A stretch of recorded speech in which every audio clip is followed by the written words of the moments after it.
Oh, we made it! Was that you, Arlecchino? Did you save us? Wait, your hands! They're... Oh, this? Don't worry. It's a small price to pay.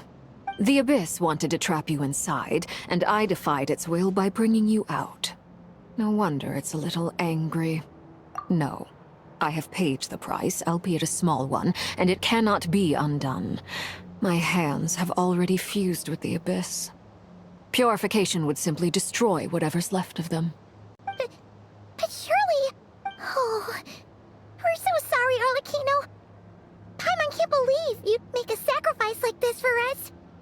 As much as I'd like to call it a favor, the truth is I was simply holding up my end of the... Well, Columbina. Yes, you did your part. And as promised, I will leave the iridescent moon's marrow in your care. From this day forth, may the two worlds' flames burn ever more brightly.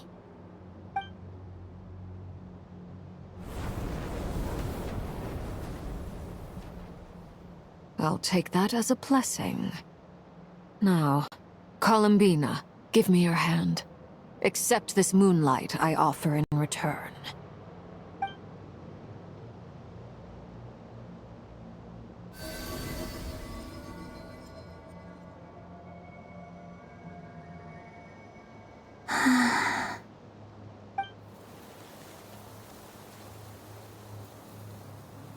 Feeling stronger? Hey, Columbina, are you okay? I'm fine. Our powers are a little at odds, that's all. By the Frost Moon's authority alone, wielding the power of the other moons was always going to be a stretch. Still, I think it's fair to say that your strength has returned, at least to the level it was at as Third Harbinger. It's still not enough. There's no way I can hope to challenge Rayrier like this. Just one more ray of moonlight, if you would. It's okay. I can take it.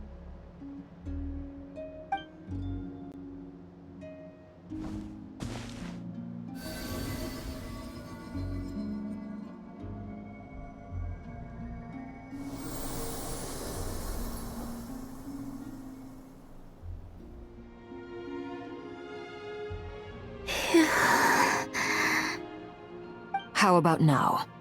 Fighting fit? At the very least, I won't have to stay hidden like before. I want to see him gone from Not Krai. The Ray here of Solnari and his wild hunt must be sent back where they belong. Well, it's good to have something to aim for. You certainly seem more alive now than you did earlier. When I first met you, you didn't strike me as a ray of moonlight. More like a wisp of fog drifting in from who knows where, ready to scatter at the first sign of a breeze. But now, you're full of vitality, just like the Frost Moon, once the brightest of them all. May you keep shining, Columbina. This is who you are. Thank you. Look after yourself too, Arlecchino. I know you have plans of your own, and that's why you're always seeking to grow stronger. But whatever you're after, don't let the Abyss take a hold of you. I do not wish to see you go down the same path as Rayrier. I appreciate the concern, Columbina. Although perhaps it's time you took a new name. A new name? Kutar, the Moon Maiden, Columbina. They're nothing more than code names. They describe who she is and the roles she's played. but they're not her real name. We often use code names in the House of the Hearth, too. But it's knowing your real name that keeps you grounded. Up till now, you've been living a wandering life, so you've probably never really cared. All I'll say is this. Once you've defeated Rerir, give it some thought. All right, that's it from me. I'll get you back safely first, then go meet up with Sandrone. You're the best! I appreciate the gesture. It speaks to your good character. Anyway, let's get going. There are more urgent things to do right now than trade compliments.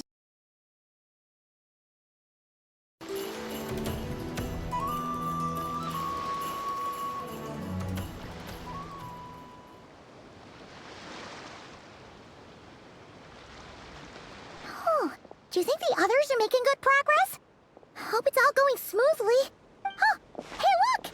They made it back as well! Prince! Lama! How did it all go? All is well, thank you. Nefer and Yehoda had to stay at the curatorium to wrap things up, so they won't be joining us for now. I ran into Miss Inefa and Miss Aino on the way back. Their work is still in progress, so I suspect they won't be back for a while either. You seem rather cheerful today, Mr. Flintz. I certainly am. I achieved what I set out to do and came away with more than I bargained for. Fighting alone can get quite tedious, but I had the good fortune to run into a pair of brave young warriors. We meet again. How have you been? Albedo! What are you doing here? Thankfully, tracking you down turned out to be a lot simpler than we envisaged. These two courageously lent me a hand while I was fighting the Wild Hunt. When they told me they were Servarka's colleagues, it all made sense. And given how people of outstanding talent tend to cross paths, it's no wonder you're already acquainted. So, who's your travel buddy, Albedo? Why don't you come and introduce yourself?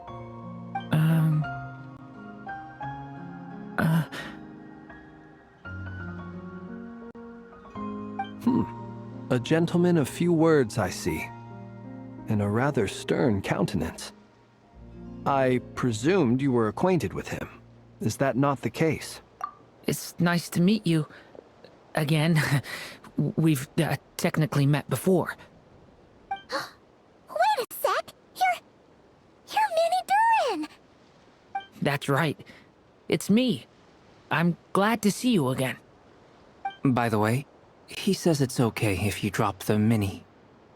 Yeah, I'm not as mini as I used to be. Interesting, isn't it? The first step towards blending into human society appears to be reflecting on whether one's name really reflects who they are.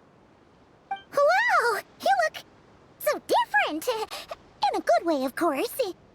It's great to see you looking so healthy. Thank you, Paimon. And although you're as mini as ever, I understand that diminutives don't always convey endearment. I'll be sure to simply call you Paimon, as a sign of my great respect for you. Wow! You're such a smooth talker now. Paimon could get used to this. From now on, you may refer to her as your esteemed guide, Paimon. Personally, I think our little Paimon is the perfect size. When people call her Little Paimon, it's just because she's so adorable that they can't help themselves. If that's not a sign of endearment, what is? You're absolutely right, Miss Lauma. My brother still has a long road ahead of him when it comes to understanding human relationships. Anyway, speaking of long journeys, didn't Columbina, leave with you? How come she isn't back yet? She's been catching up with old friends. Wouldn't be surprised if she stopped for a cup of tea or 10 on the way back. Uh-oh. People are talking about me. Hope it's nothing negative.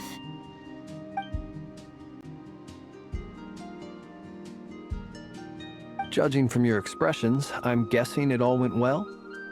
It's getting crowded here. I'll go grab some chairs. No need.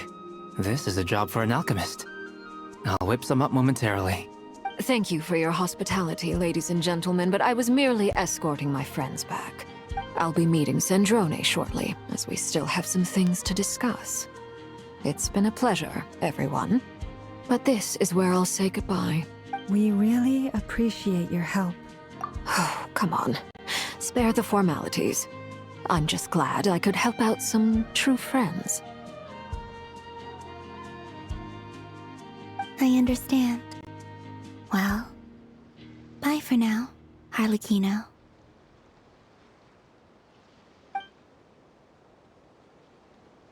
Oh, this place is hopping. It's probably a good thing one of us left. Otherwise, we might not fit all these people in. Are you saying we're about to run out of chairs? As a matter of fact, I am. Come on in and see for yourself.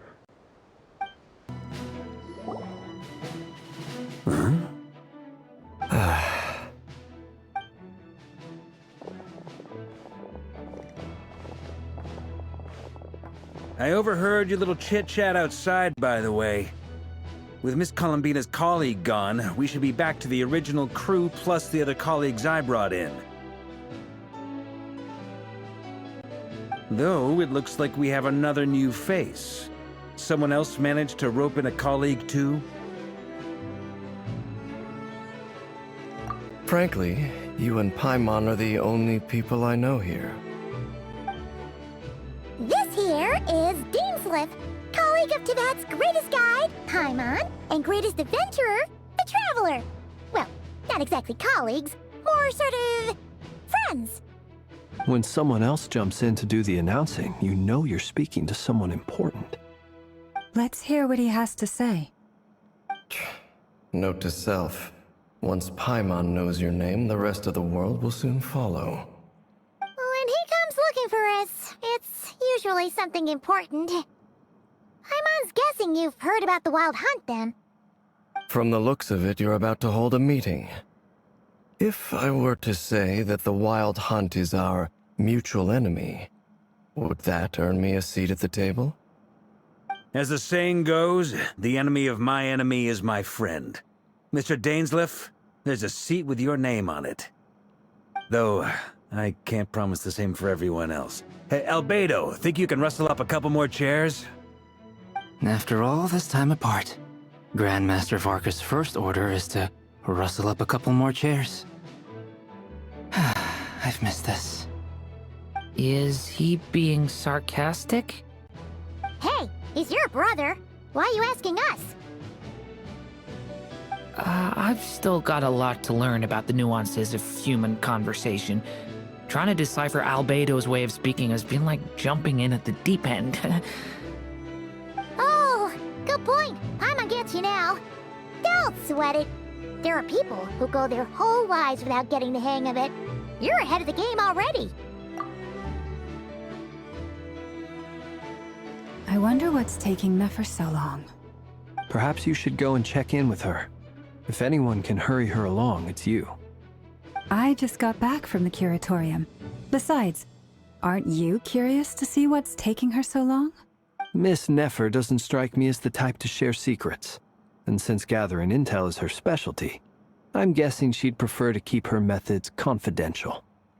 Under such circumstances, would it not be tactless for me to impose? Oh, but it's fine for me to impose. What can I say? You have an unrivaled ability to garner people's affection, Miss Moonchanter. Besides, you have far more in common with her than I do. All right, then.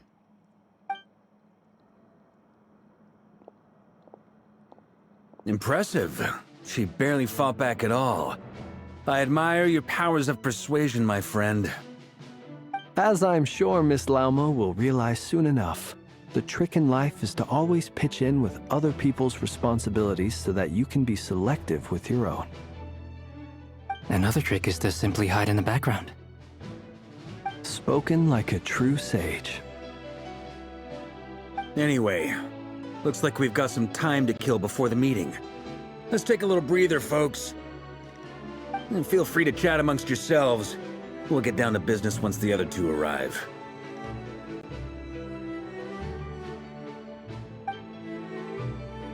Truth be told, I can't remember the last time I was in a meeting with so many people. You're not alone there, my friend. The Lightkeepers also struggle to bring everyone together for a serious discussion. I don't doubt that. I've only ever met two Ratniki, one being you, and the other being that young guy, Itlua. Itlua is a good apple. I'll give him that. He's kind, honest, and regularly delivers supplies to my lighthouse. A true Ratnik to the core. In that sense, he puts me to shame. So you're what?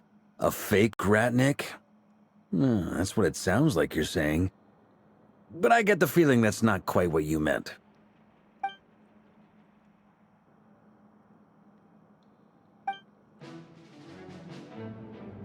Come on, why the awkward silence? Sorry. I'm not even gonna bother trying to hide it. You've known all along, haven't you, my friend? Now that was an awkward silence. Let's just keep this between ourselves. Probably best if Itlua doesn't know, huh? That goes without saying. Gotta be careful what you share with youngsters, after all. Anyone else in the know? Let me guess. The Traveler and Paimon? It's dangerous being too sharp for one's own good, you know. Then, in the name of the Animo Archon Barbados himself, I swear, your secret's safe with me. When we went for drinks, you said that you and Barbados were practically best buds. In the light of that claim, do you really expect me to take your oath seriously? Of course. Just as long as you don't go spreading around the fact that I'm close with Barbados, all right? Fair enough, then. Nothing like a bit of mutual leverage to seal the bonds of friendship. You're both awfully quiet. Why don't I start us off with an icebreaker? Much obliged. Have either of you ever had your portrait painted? If not, I'd be glad to help. That sounds like a lovely idea. You know how to paint, then? I dabble occasionally. He's an excellent painter. Tables, chairs, people, dragons, you name it. He'll paint it for you. I'm flattered. If I ever get the chance, I'd like to give it a try myself. I'll bear that in mind. Anyway, how about you, Durin? What sort of portrait would you prefer? Oh, I'd be fine with anything. Whatever style feels best to you. Very well. Then I'll play it by ear. You can replicate any style I want? I can try. If you show me a sample, I'll do my best to match it. Thank you. In that case, I'll dig up some reference material for you. Is there something you'd like to say to me? Yeah! For starters, why'd you just show up here without even giving us a heads up? If you think back to our previous interactions, you may recall that that's hardly out of character for me. You do have a point there.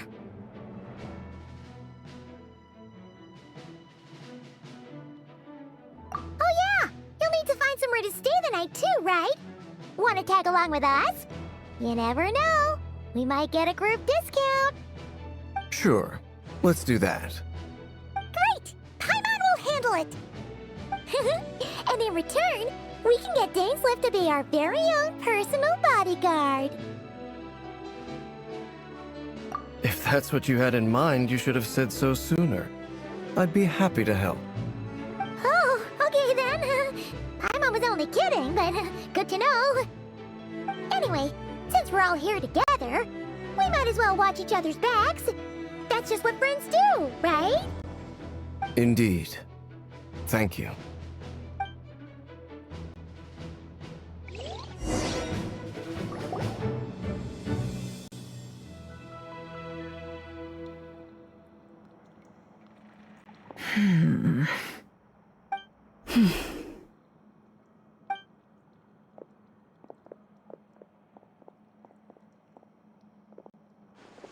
Ah, Miss Nefer. You made it after all.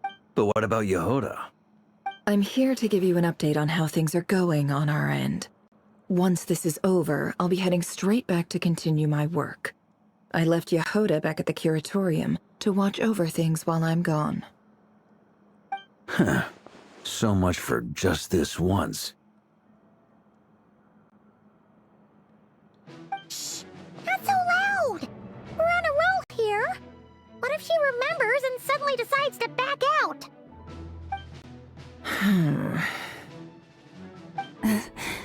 Did you say something, Mr. Varka? Huh? I didn't say anything. Right, Flints? Must have been a frog. They get so noisy around here at nighttime.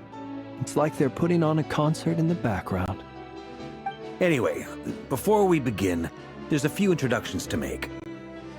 Let me start by saying that it's an honor to be speaking before so many distinguished colleagues and collaborators.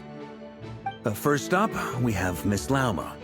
As Moon Chanter, she's the leader of the Frost Moon Scions, a local religious community in Krai. Then there's Miss Nefer, boss of the Curatorium of Secrets, an intel gatherer extraordinaire. Nefer is leading the investigation into Rerer's background, assisted by Yehoda and Lauma.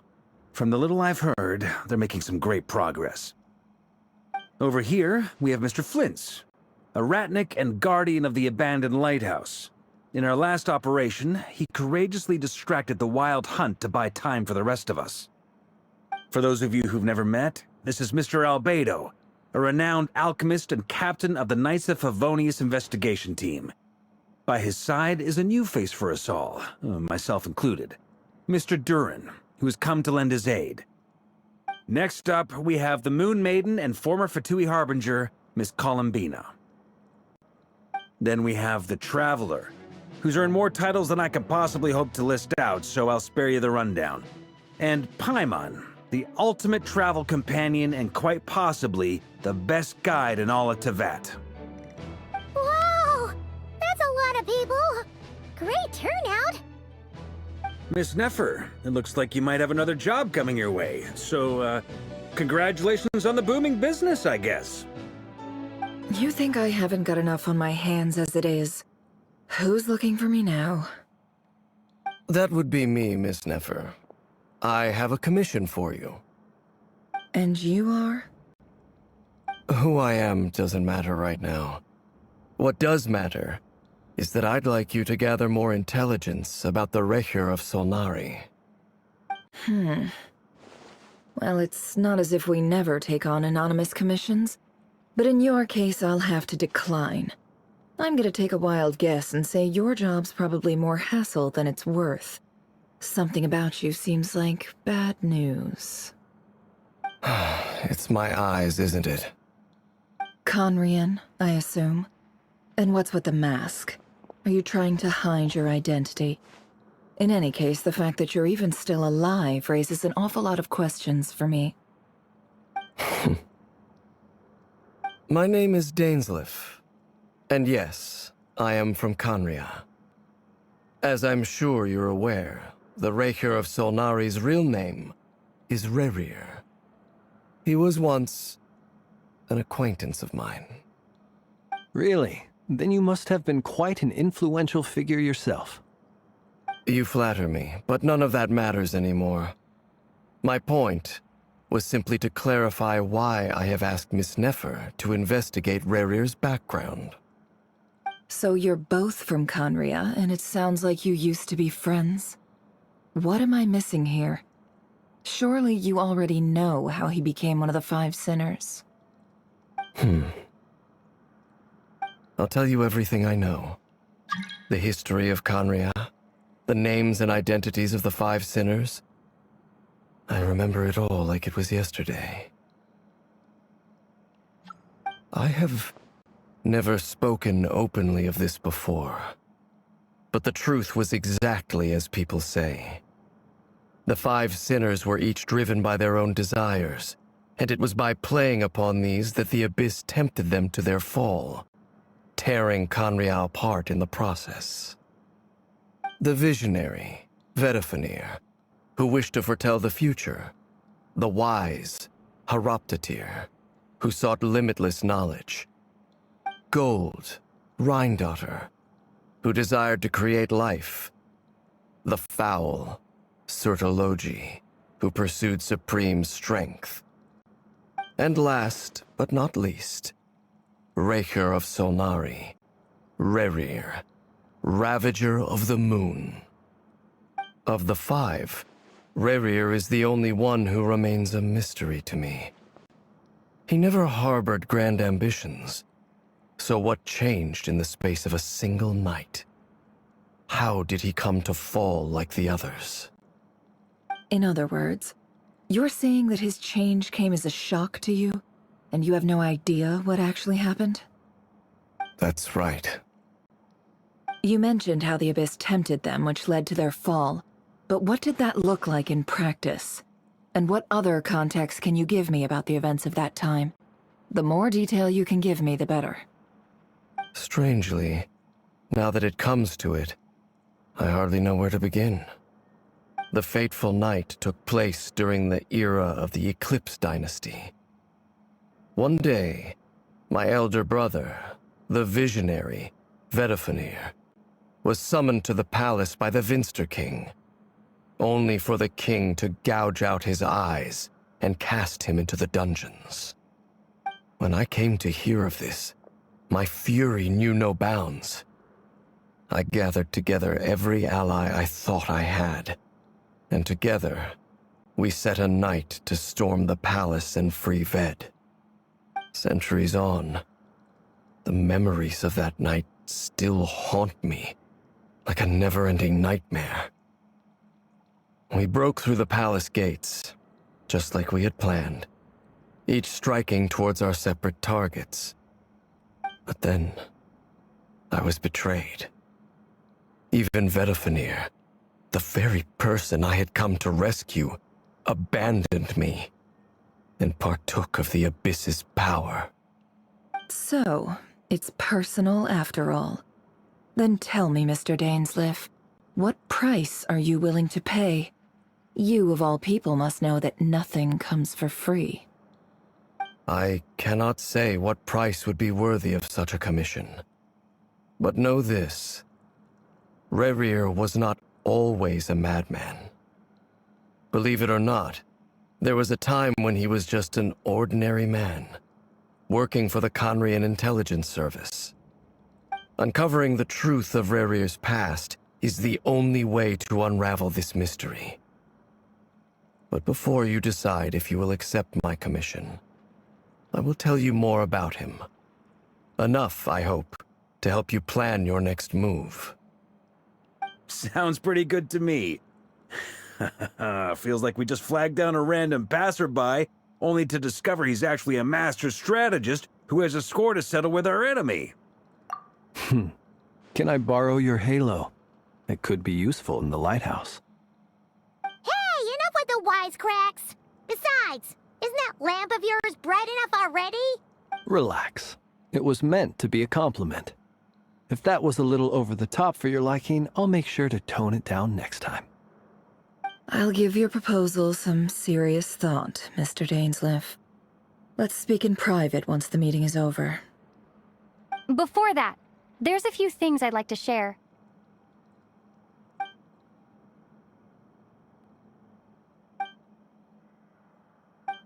Now that we've united the hearts of the three moons, your power should be greatly enhanced.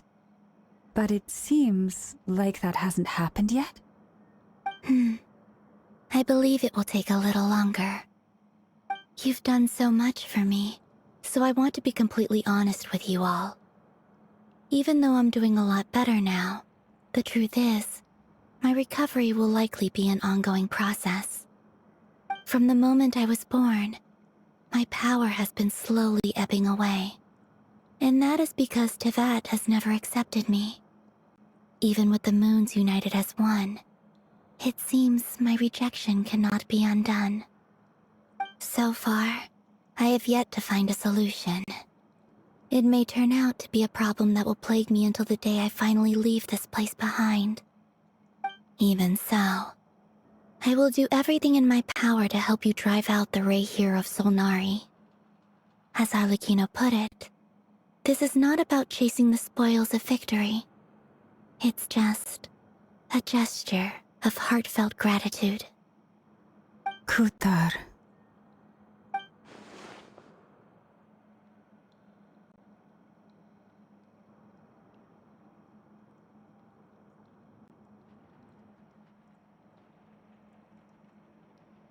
Defeating the Rahier of Solnari will be no easy task. While my strength slowly recovers, we'll also need to gather more intel. Naturally. We should take all the help we can get if we hope to defeat him. We've considered several viable plans now, but our choice hinges on the answers to a few key questions. Is it even possible to kill Rahier? What experiences shaped the person or monster he became? And what's he really after? Given Albedo's expertise in alchemy, I think we should leave him to try and answer the first of these questions. Understood. As for the other two, I'm afraid we'll have to count on you again, Miss Nefer.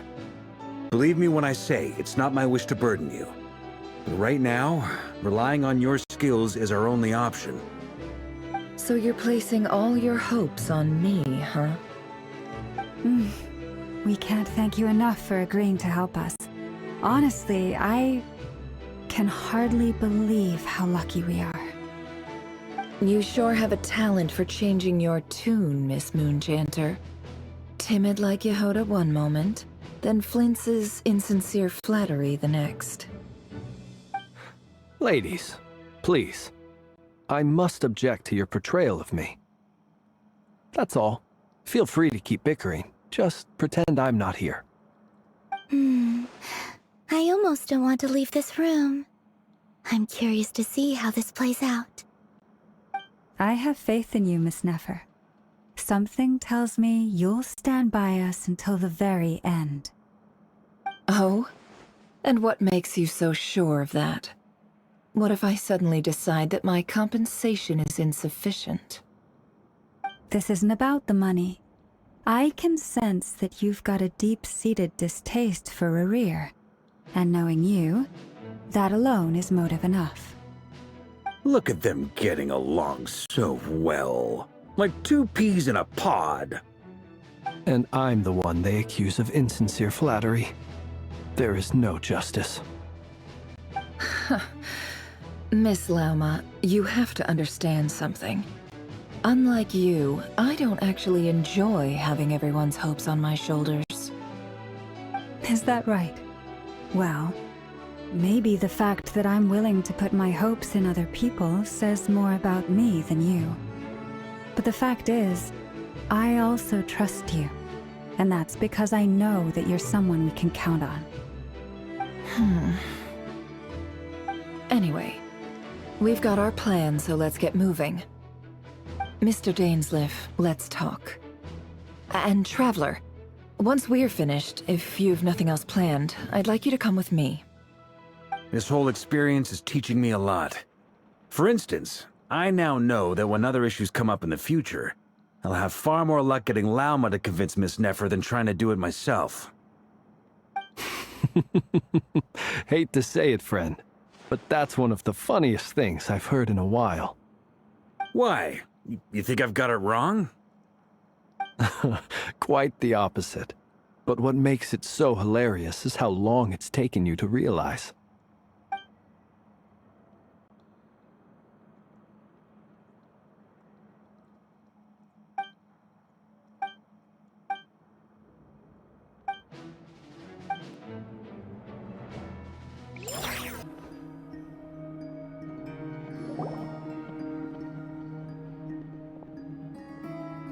Thank you for waiting. It's okay. We actually used the time to help Dainsleif get a room at the hotel. That's very considerate of you. Now, I trust you share my curiosity about Rarier's past, and you seem fairly familiar with Mr. Dainsleif already. We spoke at some length after the meeting. He was the one who suggested I should invite you to join this operation. He feels confident that these secrets will be safe with you. Dane has a lot of faith in us, that's for sure. Likewise. I appreciate that you got right on board without interrogating me about why I invited you. It shows that you trust me to explain everything in due course. That's because we know what you're capable of. We appreciate you too, Nefer. You might have been forced to help in the beginning, but this time, it was your choice. That's one way to put it. Another is this, that once a decision's been made, it's set in stone. After that, my only goal is to see it through. Alright, so here's how it is.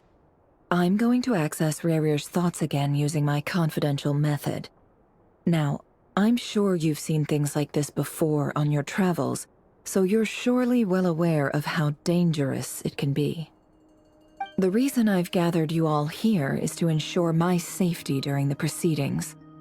I plan for us to enter the fragment of his consciousness together, and once inside, I will focus on searching for information. Think of this as a diving expedition into someone's brain. If I'm the diver, you are my safety equipment, tasked with keeping me alive while I'm under the surface. Once the ceremony begins, we will all be spying on privileged information.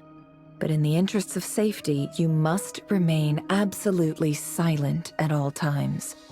We will discuss our observations after the ceremony has concluded. Lastly, any individuals of a weaker constitution are advised not to partake in the ceremony. In any case, Paimon has her own job to do, which requires staying in the room but not joining the ceremony.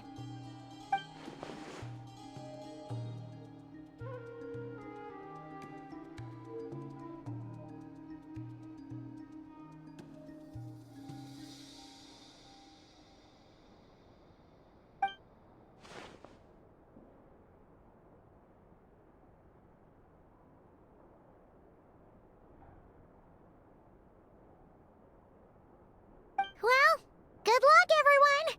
Sounds like all Paimon can do is cross her fingers and root for you guys. There's a little more to it than that. I was being serious when I said you have a job to do.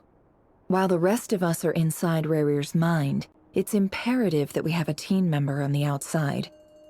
In the event that something goes wrong, you will be our first responder. I don't anticipate any issues, but the extra level of safety will be greatly appreciated. I second that. This is a dangerous operation here, and you're our whole rescue team. That's pretty much the most important job in the crew. So, Paimon's like the lifeguard? Yeah, that makes sense. Alright, got it. Good. Please, take a seat. We'll get started momentarily.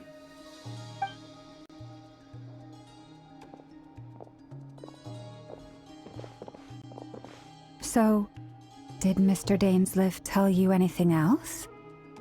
He told me that he believes Rerir kept some big secrets in his life. He's not sure that they were the cause of his eventual downfall, but he's asked me to uncover what those secrets were all the same. But surely you're not planning to go through with this, no matter the cost. If you think that, you'd be overestimating me. I'm a businesswoman, not a mercenary. But I do have my own professional reasons for taking this job. You think I'd turn down the opportunity to get a first-hand glimpse into Conrian history? No chance. Well, as long as you don't let morbid curiosity get in the way of safety concerns, we're good. We'll do whatever we can to help you.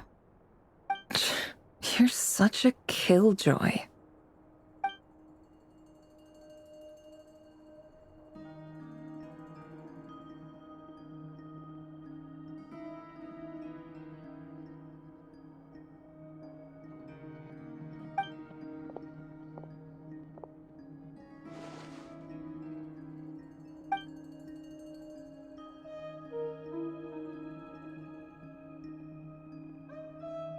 All right, I'm good to go. All set over here, too. Promise, Paimon, you'll be extra careful. All right. Let your whole body relax. We're about to begin. Close your eyes.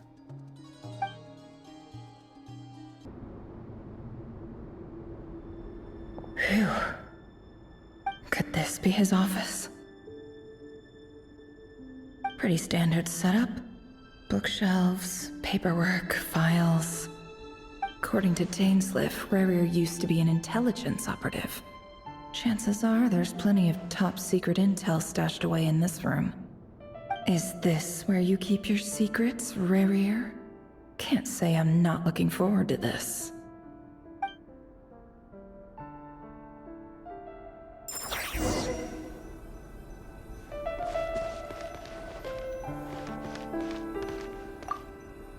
He looks even gloomier than last time. I wonder what's changed. Mr. Vedifalnir? It's been quite some time since we last met.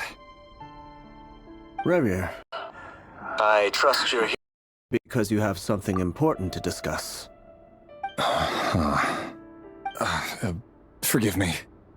I wasn't tuning out, it's just, I noticed you didn't even phrase that as a question. As if you knew I was coming. Tell me, does someone in your position ever feel the need to ask questions? It is indeed within my power to foresee certain things. Things like your arrival. I was just thinking. It won't be long before I'll be inviting both you and Dane to my wedding. That isn't a lie, but nor is it a fact as such. It's a wish, isn't it? No fooling a prophet, is there? Ever since that day we met for drinks, I knew it was only a matter of time before you came looking for me. Does it feel good? Knowing how the future will unfold. I'm afraid the notions of good and bad fail to capture the complexity of what such a power entails.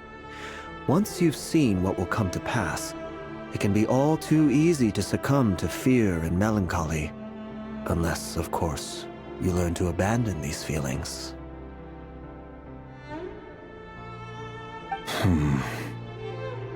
You fear my silence, and long to hear the words I left unspoken that day. That's right. You must have noticed my reluctance to broach the subject. And the reason is simple. Because the truth could never have lived up to your hopes. For both our sakes, such words are better left unsaid. The burden of prophecy was never meant for your shoulders. So who exactly do you deem worthy to hear your prophecies? None but our exalted king? Or rather, our king as he once was. You're closer to his majesty than I am. You must know better than anyone how much he's changed. You say that as though it is to my benefit.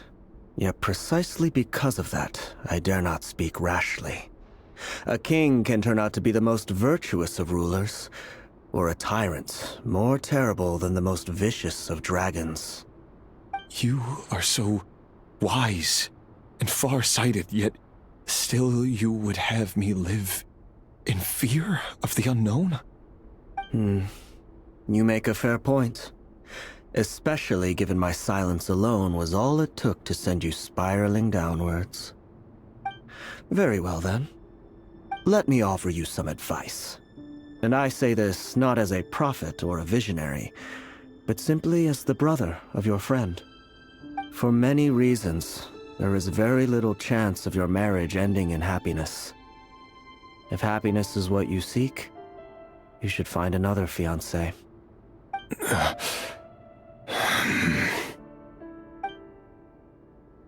Wait. Hear me out. This time we finally got a clear look at his face and learned his true identity. His name is Rarier, and he claims to be one of the king's guards. What did you say? A cruel irony, isn't it? The man you're set to marry leads a double life as a brutal executioner. Why are you telling me all of this now? Simple. It's because I want you to kill him. You are the only person he would never suspect. No, absolutely not. I would never dream of doing such a despicable thing. So you'll just stand by and watch him slaughter us to the last? Do not forget that the blood of the Crimson Moon flows in your veins too. The blood of the Crimson Moon? What does that matter now? The dynasty has long been dead and gone. You think that alone is reason enough for me to throw away everything I have? Why wouldn't it be? You two were once a child of the Crimson Moon, just like me. Don't tell me you've never felt so much as a flicker of fury for the way we were trampled into the dust. As long as you promise to abandon this pipe dream of restoring your dynasty, I can try to persuade him. Or have him persuade the Vinster King. Persuade the Vinster King? Do you even know why he's so obsessed with hunting us down? Why he keeps trying to force us to hand over our secrets? Over and over again? Or why we refuse to give up on restoring the dynasty? The Vinster King. A blind fool. His eyes clouded by powers from beyond this world. A petty little man with a miser's heart. And he dares to sit upon the throne? Mark my words. Sooner or later, Conria will fall. And it will be his doing. If you can't bring yourself to do it, so be it. Just you watch. It won't be long before calamity descends upon us all. The Rehir of Solnari. That really is quite a secret you've been keeping from me, Rerir. But who am I to talk? Am I really any better? I've kept my own past a secret this whole time, too. Love should be built on honesty. But ours was born from lies. And yet...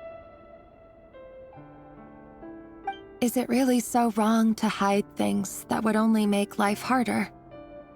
If we don't cover up the parts that no one else should see, how can we go on pretending to be normal?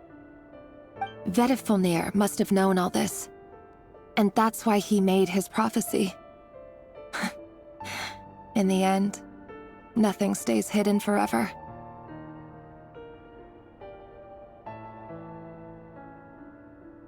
But I won't just sit by and watch this disaster unfold. I'll do everything in my power to protect what I cannot afford to lose. No matter who I have to face. But surely you can see he's not the man he pretends to be! So many have died already, and they say that the king's madness grows with each passing day. We're not going to survive this, are we? But why does it have to be this way? Do we really deserve to die just because of the blood that runs through our veins? Felindis, are you even listening? Sorry, Freether. My mind was off wandering. I heard you, though. You're talking about what Rerir said. He's just following the king's orders. He's a secret agent, and it's his job to hunt down rebels and dissidents. By the time you first met him, he'd already taken lives. Maybe he was using you from the very beginning. No. Rerir has no idea I have anything to do with the Crimson Moon. My family are only distant relatives of the main lineage, and besides, my eyes are perfectly ordinary. Truth be told, apart from my teacher, pretty much no one knows I have any connection to any of it. It's been a long time since my family severed ties. But as Orlog said, who could possibly talk sense into that raving lunatic of a king? No one! I'll work something out. Trust me, I'm with you all. But for now, you need to keep yourselves hidden. Don't let anyone find you, anyone at all. Don't forget that Rerir is an Eclipse operative. You need to be extra careful when he's around. And when I am too. For now, don't come looking for me. And if anything happens to me, just act like we've never met. If even you can't escape this, what hope do the rest of us have? But after all this time together, surely he wouldn't lay a hand on you. I won't speak in his defense, nor can I give you a clear answer to that question. But I'll do everything I can to put an end to this. Here, hold on to this. If an opportunity to escape presents itself, take it. You'll be glad you took some spare change. You call that change? But what about you? I've got a job, and there's still money coming in. But you can't go anywhere right now. Please think about yourself for once. Delindis, do you still remember Orlog? Orlog? The boy who was pretending to sell flowers. You spoke for quite a while, didn't you? Yes, we did. What about him? He was arrested 2 days ago. Chances are he's already dead. He... I just don't get it! After everything he's done, why do you still stand by him? Or does it mean nothing to you that people keep dying? No, that's not... Just hear me out. I need to go now, Delindis. They're looking for us. You take care too. If you ever need a place to hide, come find us.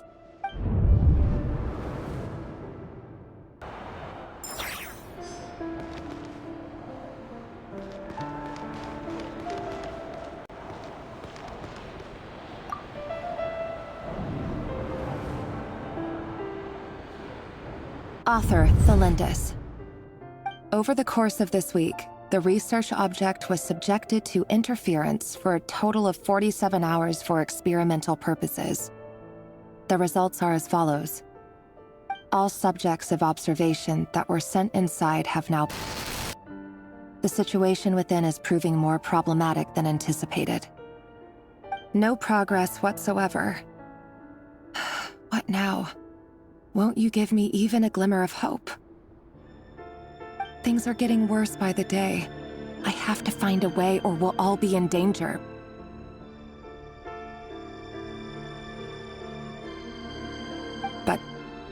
But I...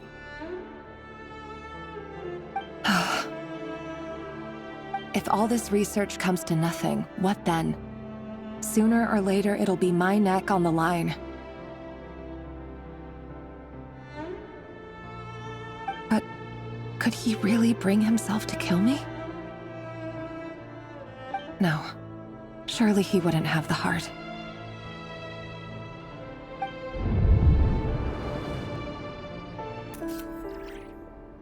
So these files are in. Time to wade through them just like usual. No, I don't get tired of it. It's my job. And not only am I lucky to have it, I'm good at it too.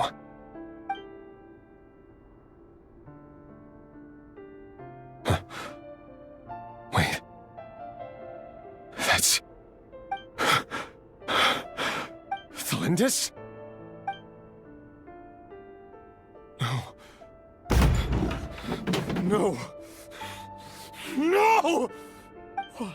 Why? But you bear no mark of the Crimson Moon. How could you possibly have anything to do with them? It cannot be! A diluted bloodline. Carefully concealed. I see it now. You've been living in the shadows just like me. What a fool I've been. Numbing myself with talk of justice. Even imagining my friends would back me up. But in the end, Irminsul. Finster King! How far are you going to take this?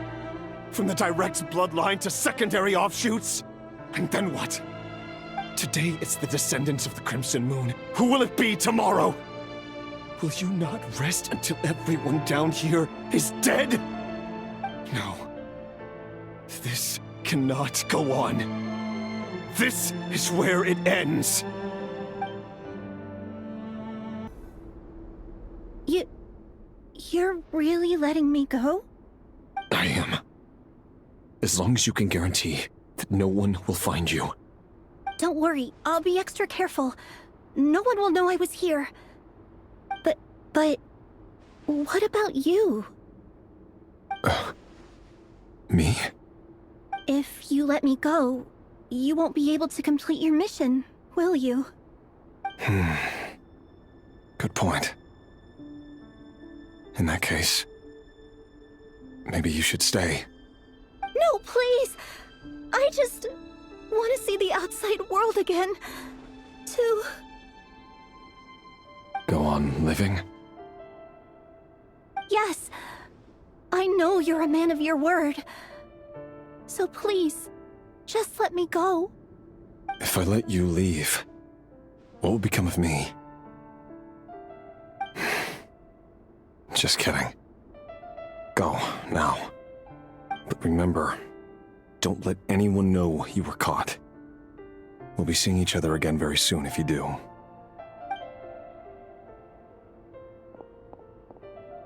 Even shadows in the dark must live by a code. But you can't save everyone. You've been whispering in my ear for days now, Vedifilnir. What are you trying to do? Break me down? I only say this because you long for an answer to your problems. Let her go, Rerir, or you risk losing everything. I will not abandon Thalindis. Then you'll need a little more vigilance and a lot more power. The world is changing, Rerir. Keep your eyes peeled for your moment of opportunity. That voice used to be so unclear, but now I know exactly whose it is. It's Vedifilnir. He won't tell me how to actually resolve any of this, but he keeps trying to manipulate me like a puppet. What's his game here? Tell me then. What will this moment of opportunity look like? And... no answer. He's like a ghost. Always disturbing me when I'm on edge, but never answering when I need him most. So, the Eclipse Dynasty was purging, well, massacring the descendants of the Crimson Moon. And it seems like it was all connected to the Vinster King's research. The King's obsession with abyssal power left the future of Conria hanging in the balance.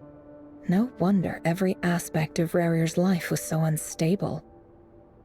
And it looks like this Thalindis, Rerir's would-be fiancée, herself belonged to a sub-branch of the Crimson Moon Dynasty's descendants. It almost defies belief that a couple like them could hide the truth from each other for so long. If the Vinster King hadn't intervened in such a drastic way, they might have gone on deceiving each other for the rest of their lives. And why does Vedifilnir, Dainslif's older brother, keep talking in Rerir's head? This guy kept more secrets than I ever imagined. The human mind is like a vast desert of shifting sands. When you follow the flow of someone's memories, you only ever see the parts they're willing to let surface. Time for something a bit more creative. We've been inside Rerir's mind this whole time, building up a picture of his psyche. There's already enough clues on the board to start reading between the lines and mapping out the rest. Now, we can finally begin to put the pieces together. Sure, it'll only be a reconstruction, part simulation, part reasoning, but it's usually pretty accurate. Once we've built up a cognitive profile, we just need to cross-check the logic behind his actions. And then we'll be able to take a sneak peek at whatever it is that Rerir has really been hiding.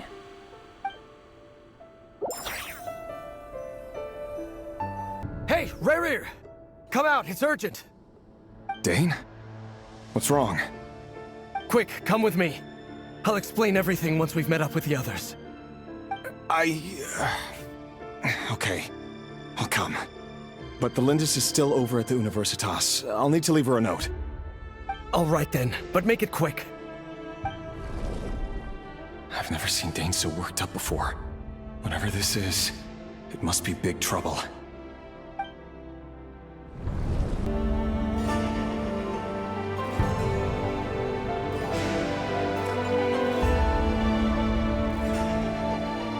Well, this is a nice change, meeting you all at this hour. When men and women of ambition can speak face to face in broad daylight, I say that's a big step forward for our dear Conria. Don't be ridiculous. We do not fear the day. Why would we seek refuge in the night? You might ask your blade that same question. I'm told it prefers the cover of darkness. The word on the street is that Sertologi only strikes when he has an unfair advantage. But that is patently false. I see you're missing an arm and a leg. Surely only a fair fight could explain that. If this is your way of offering me replacement limbs, believe me, I'll take them. Oh, we can certainly discuss that. With bioalchemy, anything is possible. Assuming I have your full support in my research. Lunatic. Roptatir, what brings you here? Why, Dainsleif, of course. He invited me. Please, cast aside your apprehensions, Miss Rhine-daughter. Whatever the rumors may say, I am but a humble servant of the king, and I can assure you he affords me no greater convenience than he does you.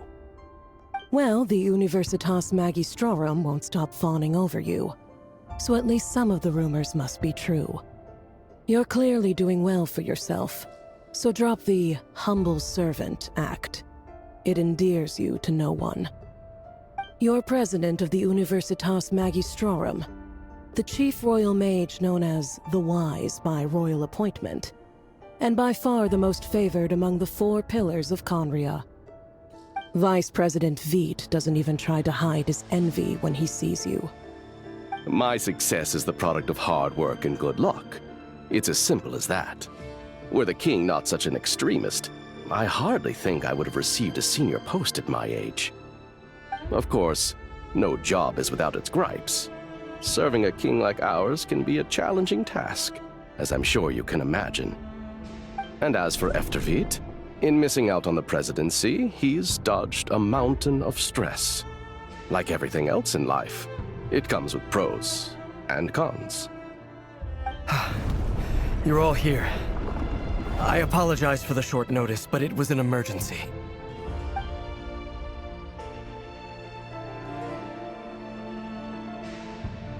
You must be Rerir. Mr. Sertologi. Yes, I handled your case file during your sentencing. Nothing personal, of course. I'm pleasantly surprised that you remember me. You're clearly a person of substance if you've been invited here. But Dainsleif, you'd better have a very good reason for convening this little gathering. It's my brother, Vedofenir. After he spoke at the court this morning, the king was so infuriated by his words that he had him blinded in both eyes and thrown in prison. Vedofenir in prison? Strange. I thought the king trusted him and Horoptatir more than anyone else in the world. Does this mean the king's circle of trust just got even smaller? It has nothing to do with trust. It's about what the king wants, which is as clear as day to anyone paying attention. I simply appease him, because it's in the best interests of the Universitas Magistrorum. And also because you're slimy. Vedofenir, perhaps less so. But still, a visionless visionary? It rather inclines me to think that qualifications are not what get you ahead in Conria. Do you honestly think this is an important discussion to be having right now?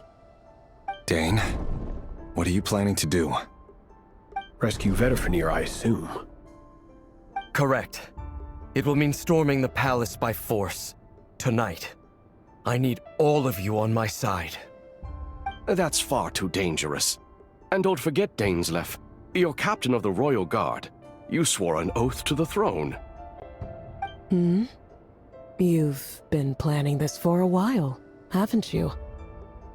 I have no desire to commit treason, but whatever critique the king may have of Vedifenir, disfiguring your most loyal subject for putting the best interests of his court and nation first, this is not the conduct of a wise ruler.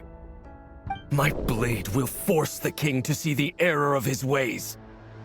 So, Vedifenir's prophecy enraged the king. I'm sure it wasn't what he wanted to hear, but if he won't take counsel even from the visionary, that is deeply troubling news. The extent of His Majesty's madness is now all too clear. The question is, how does a man like me get out of this situation unscathed? You have noble ambitions, Dane, but I'm afraid they don't do much for a guy like me. I'm not interested in saving the world. All I want is a letter of pardon. A letter of pardon? For whom? Thelindis? The chances of the Vinster King issuing a pardon for anyone connected to the Crimson Moon seem vanishingly slim.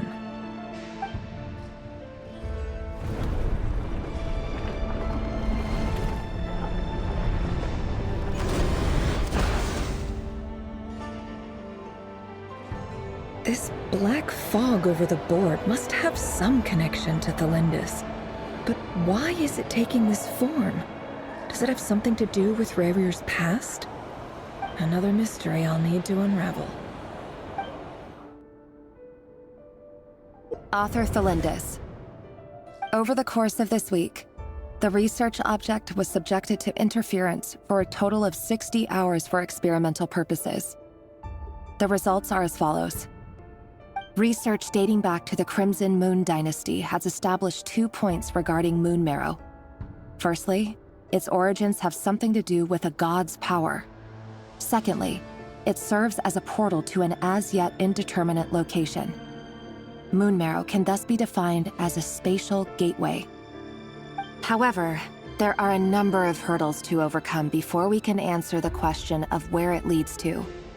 To start with, opening the gateway requires a specific power source, which the relevant literature indicates.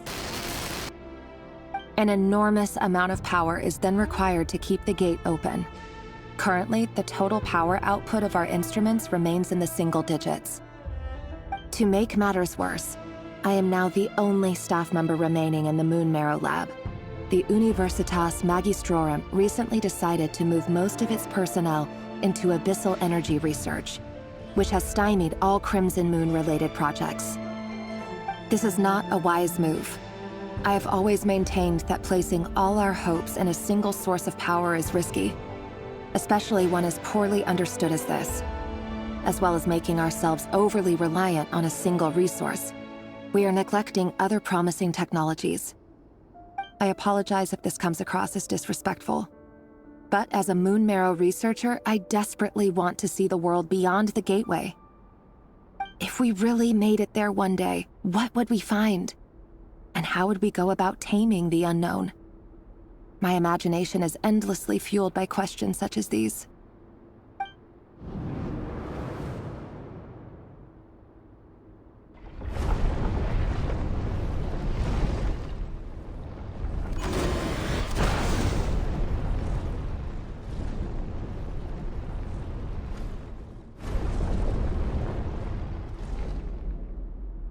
This is for you.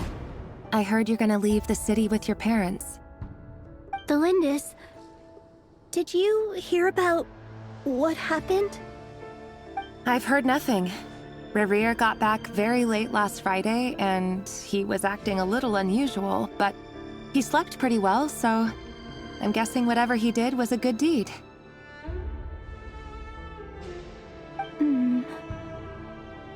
You never saw him, and I don't know what he did. And this conversation never happened. You understand? What if he finds out that you pried into his secrets? Don't be silly. I don't know what secrets he does or doesn't have. All I know is he's just a normal guy who happens to run some errands for the king. Are you scared of him? I don't know. The Rerir I know doesn't match the person you all describe. Logically, I should be scared of him, and yet, I don't want to lose him. But enough about that. You should get going, and be careful with the package I gave you. Keep it secret. Keep it safe. What's in it? A piece of the moon. All you need to know is that as long as you keep it safe, then in the future, everyone will be able to see a red moon. A red moon?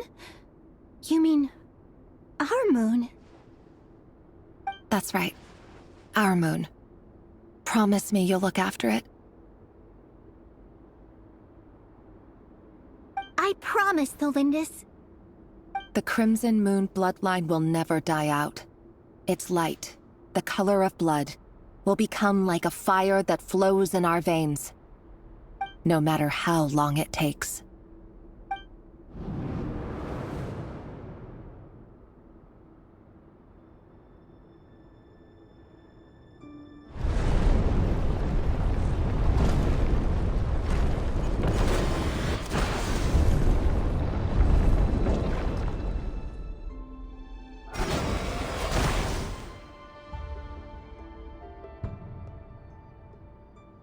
Hurry, everyone, and stick to the plan. Sir Dainsleif, what are you? Is this treason? You know what happens to those who betray the throne. Please, don't do this! It is the king himself who has betrayed the throne. He has betrayed all of Conria. If you have any love left for justice in your heart, you should join me. It's showtime. Dane and his group will handle the troops in the palace. Then Hraptatir and Rhindaughter will disarm the security measures. My job is to enter the prison and rescue Vedifalnir. Stay safe. Wish me luck. Look after my brother. Draw your blade. It is time for justice to prevail.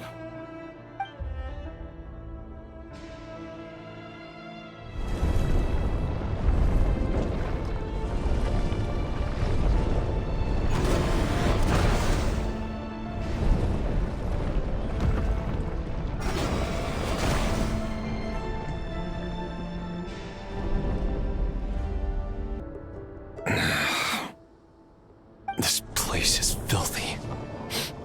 And the smell is abominable. Clearly, the king doesn't allow his prisoners a single shred of dignity. This is dire. Found you. Hello, Mr. Vedifalnir. Ah, it's you. Surprised? Oh, wait. I guess surprise isn't an emotion that prophets feel very often. I certainly felt some surprise in the moment when I was blinded. Surprise at the king's sheer ignorance. Surprise at just how unfairly this world responds to words of earnest remonstration. I'm curious. What did you prophesize this time? It wasn't a prophecy. It was a word of warning. Someone had to say it. The king has forsaken all reason in pursuit of his obsessions. I simply told him that if he continues on this path, Conria will surely fall. But he didn't listen. Worse still, he stabbed you in both eyes and locked you away. Dane asked for my help. The court is in complete chaos now, but I'm sure you predicted that. Everything is transpiring as I foresaw, yet I am powerless to change it. Fate is an immutable force. I can but lament as the inevitable unfolds. I do wonder whether giving a man the power to see the future does nothing more for him than slowly crush his spirit. Forgive my curtness, Vedifalnir, but the king did not suddenly turn on you today. His suspicions have been brewing for a long time. You can't have wisdom beyond the reach of your fellow man without attracting his fear and suspicion. There are things the king does not want to see. So, he doesn't want you having visions of them either. He blinded you because he thought this would make the visions stop. He wasn't entirely wrong. I did indeed lose my power to see the future. Right up until... Until what? Just now. I believe I saw something new. Well, tonight could go a lot of different ways. 5 of us banded together to storm the palace, also we could rescue you. This will go down as the most tumultuous day in Conrian history. I sense hatred in you, but also hope. A desperate hope that with the tyrant deposed, that will be the end of the story. But this is not the end. It is the beginning of a new chapter in a whole new story. There are many men of honor and courage in this world, Rerir. But you are not one of them. You're not here for justice, are you?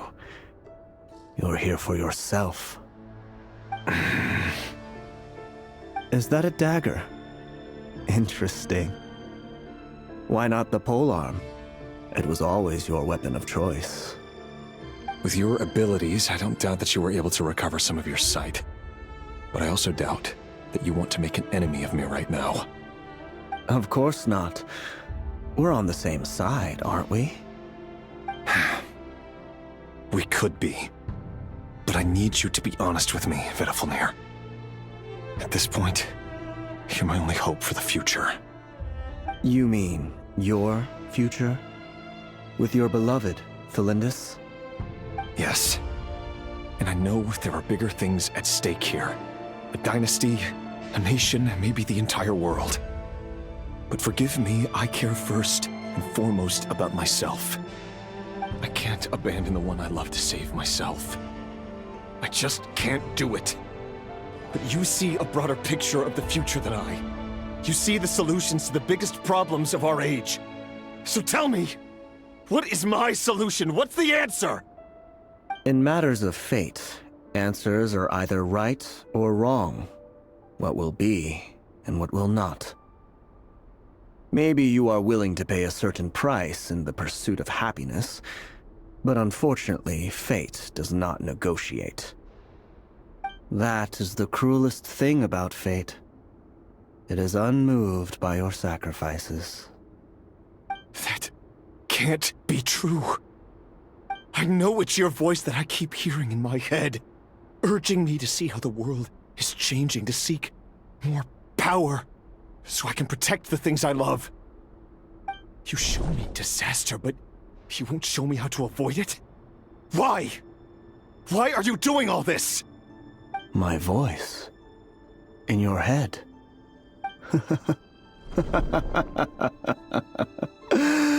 So, you hear it too? The voice that steals your mind, gains your trust, and drives you crazy. It turns out that we are not so different, you and I. Vedafilnir just broke into the strangest smile I've ever seen in my life, as if he'd discovered some monumental secret. But then he suddenly switched to looking extremely weary. Very well then. My advice to you is as follows. You must persevere. Whatever trials and tribulations you may face, be steadfast in the belief that they are your path to the future. For as long as you live, your story with Thelindis shall not come to an end. That is the only chance you have of fighting back against fate. It is up to you whether you believe my words. Regardless, that is all I will say on the matter.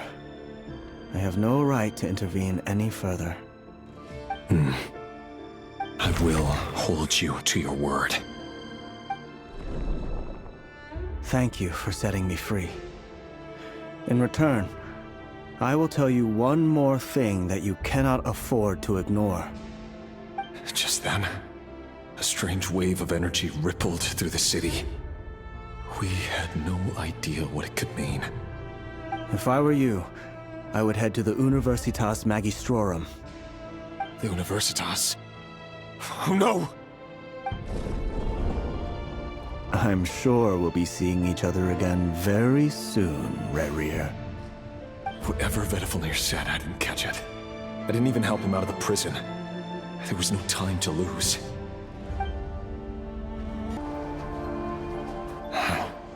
The Universitas. That reminds me of a rumor I once heard. Allegedly, the king installed secret mechanisms in the palace and around the city. No one knows where they are or what kind of power they hold. But if they were ever going to activate, it would probably be on a night like tonight. Help! Help! Hold on! Don't let them anywhere near you! Save me! I can't! Ah! That sounded like an explosion. So, the rumor is true? The king really went through with it? What other means does the king have at his disposal? They must run on power from the Abyss. And given it's a major center of Abyss research, anyone over at the Universitas will be in grave danger. I have to hurry! At the Universitas Magistrorum? Why now?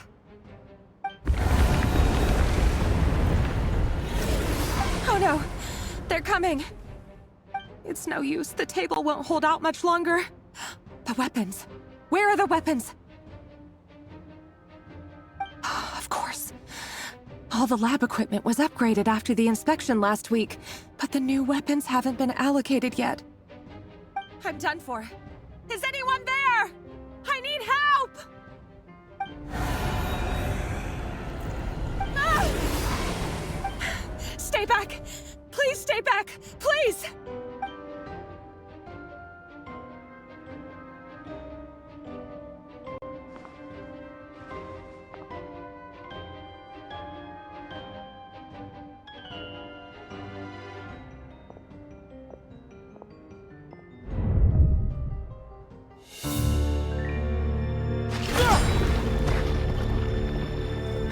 What's that?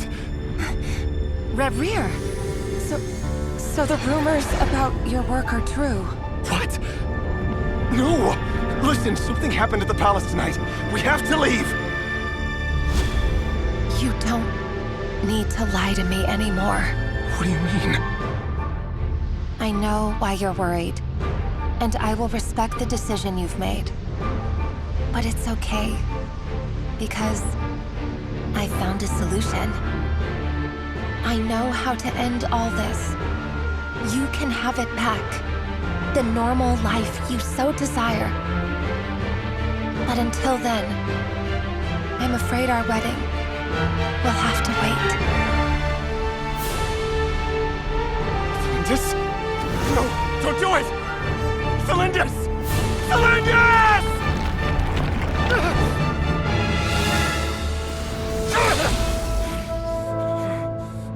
I told you, Reverie. Let her go. You will find someone better. No! No, I won't do it! I have to save her! By what means exactly? A lowly pawn. You lack the power and the strength of will. Do you know a way? Tell me! Come to the palace. Join us.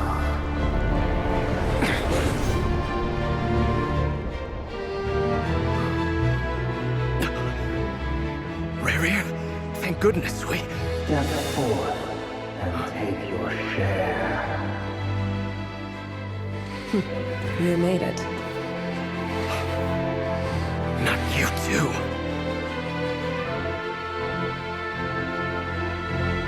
Hatred or grief, despair, desire. We all have our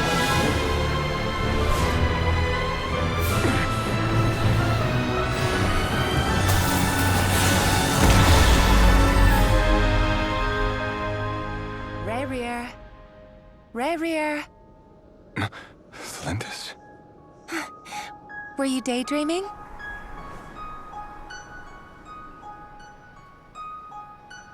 You still remember, Reverie? That question you asked me a couple of weeks ago? Oh. You mean the proposal? Yeah. I'm wondering, where do you think would be a good place to discuss it? Maybe in the garden? Or were you thinking a fancy restaurant? It's your choice.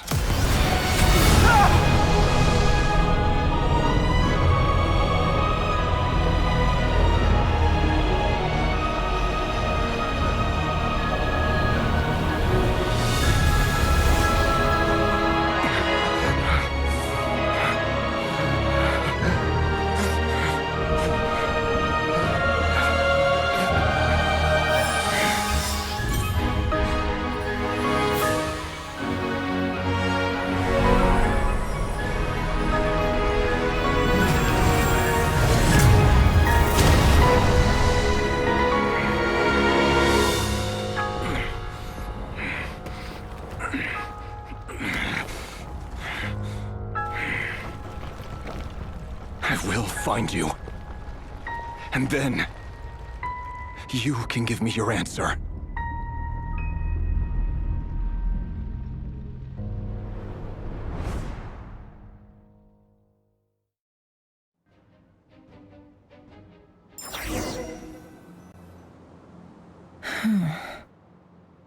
So that's how the Raker of Solnari was born. A monster created by circumstance is a monster all the same. Viewing other people's thoughts for too long can get uncomfortable. Right now, I'm feeling a strong sense of loathing. In a nutshell, the story of Conria is what happens when the truth falls by the wayside. Everyone tells little white lies, and before long, you have a huge pack of lies that destroys everything. Whew. Time to get back. His past is filled with sorrow, but the tale of any fallen civilization is one of endless tragedy. Cruel as it may be, that was Conria's fate.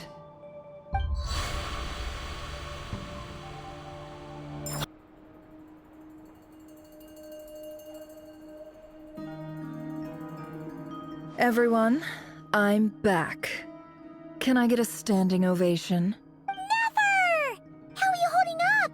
Feeling okay? She's fine. Boss is a pro. Yes, I'm fine. You will have seen the events of Rerir's life through my thoughts. It's now clear that he is just a regular nobody, driven by personal tragedy, as he said himself.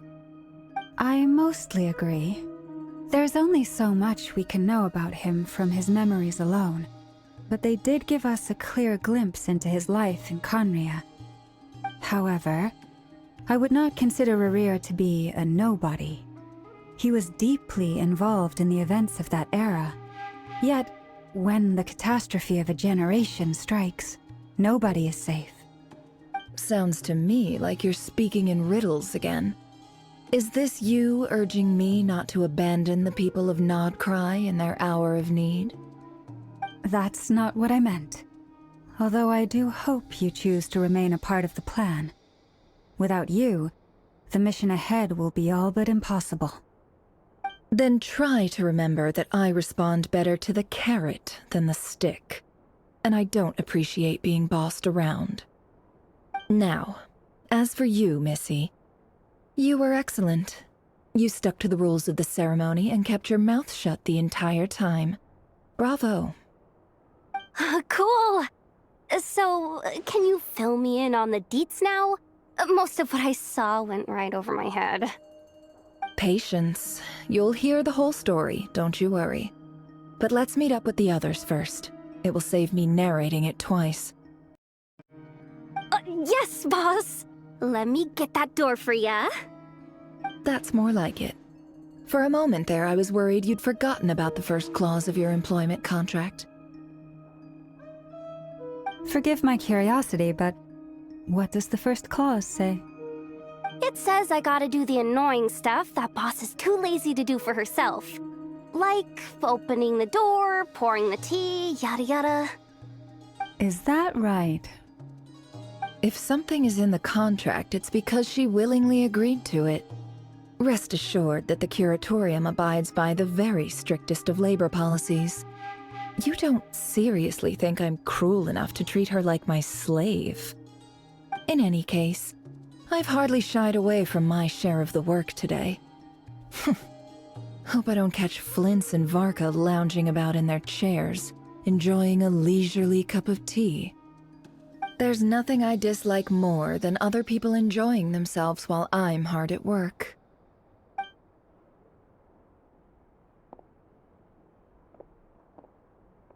Oh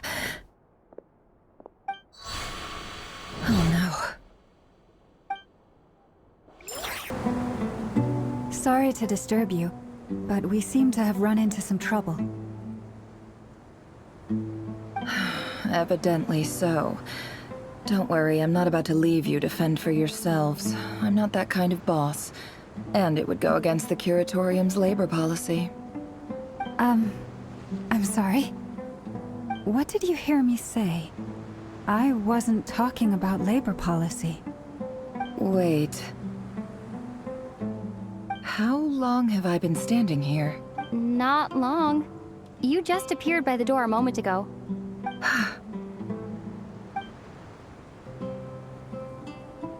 Boss, what's wrong?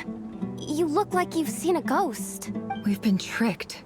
We never left at all.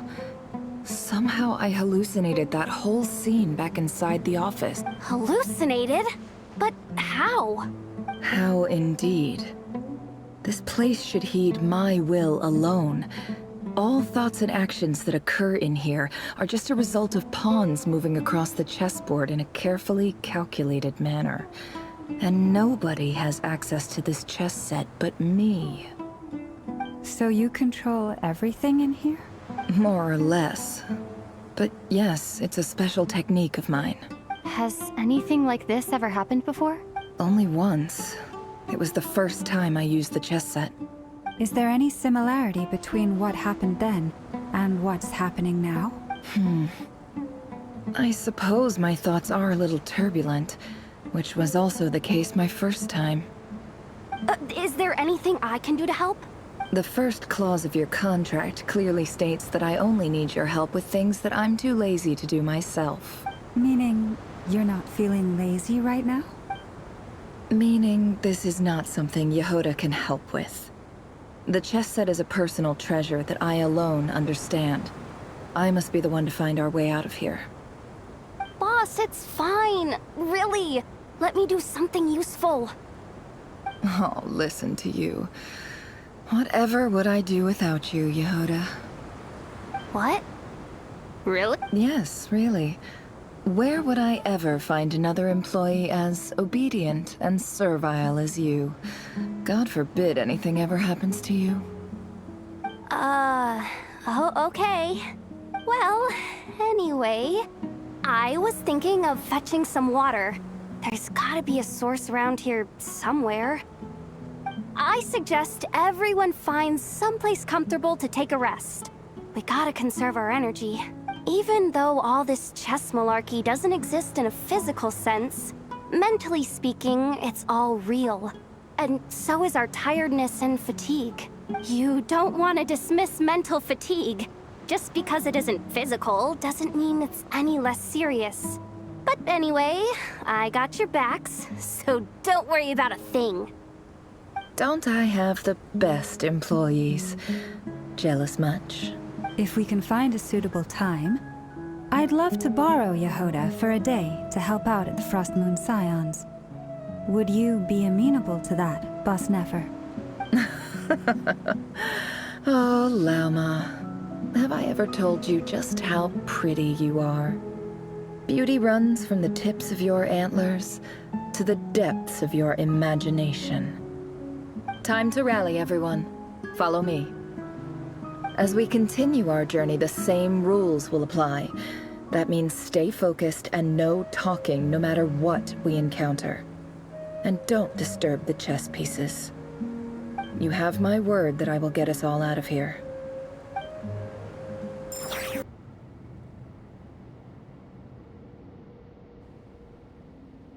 Uh-oh. Uh-oh. I'm totally out of my depth here. I don't have anything to... I want to do the... A statue with the head... That's Thoth, the Ibis King. One of the 7 pillars of King... Let's take a look.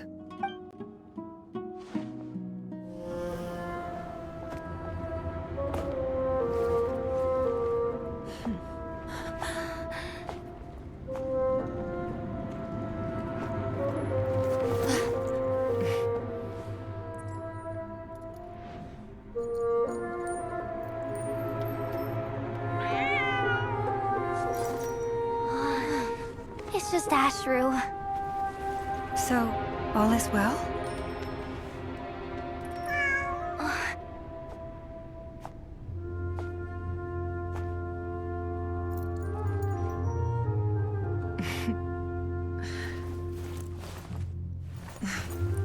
Typically speaking, at this point, the world disintegrates. Then we find ourselves back in the outside world. Besides, these are my memories. There's nothing to fear. You're sure? Of course. It's almost over.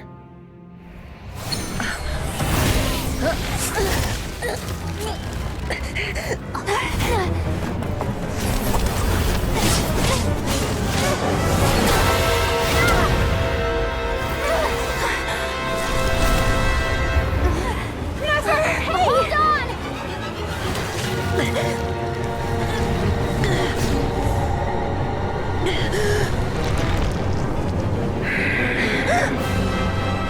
Knowing too much is always a death sentence. Speak for yourself.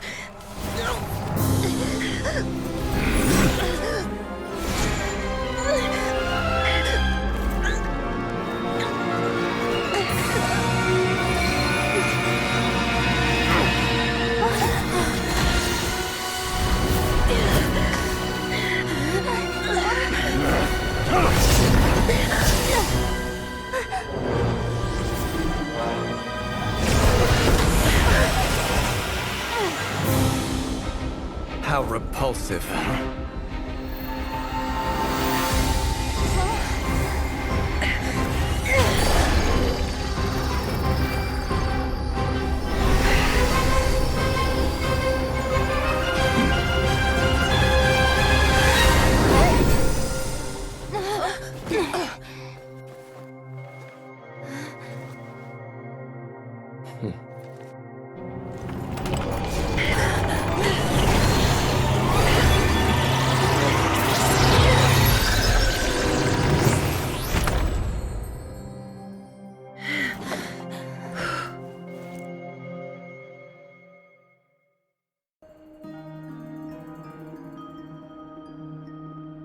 Timed that pretty well, didn't I? It's okay. I'm just glad no one was hurt. Paimon noticed you doing something too, Dainsleif. Were you helping get them out? Of course.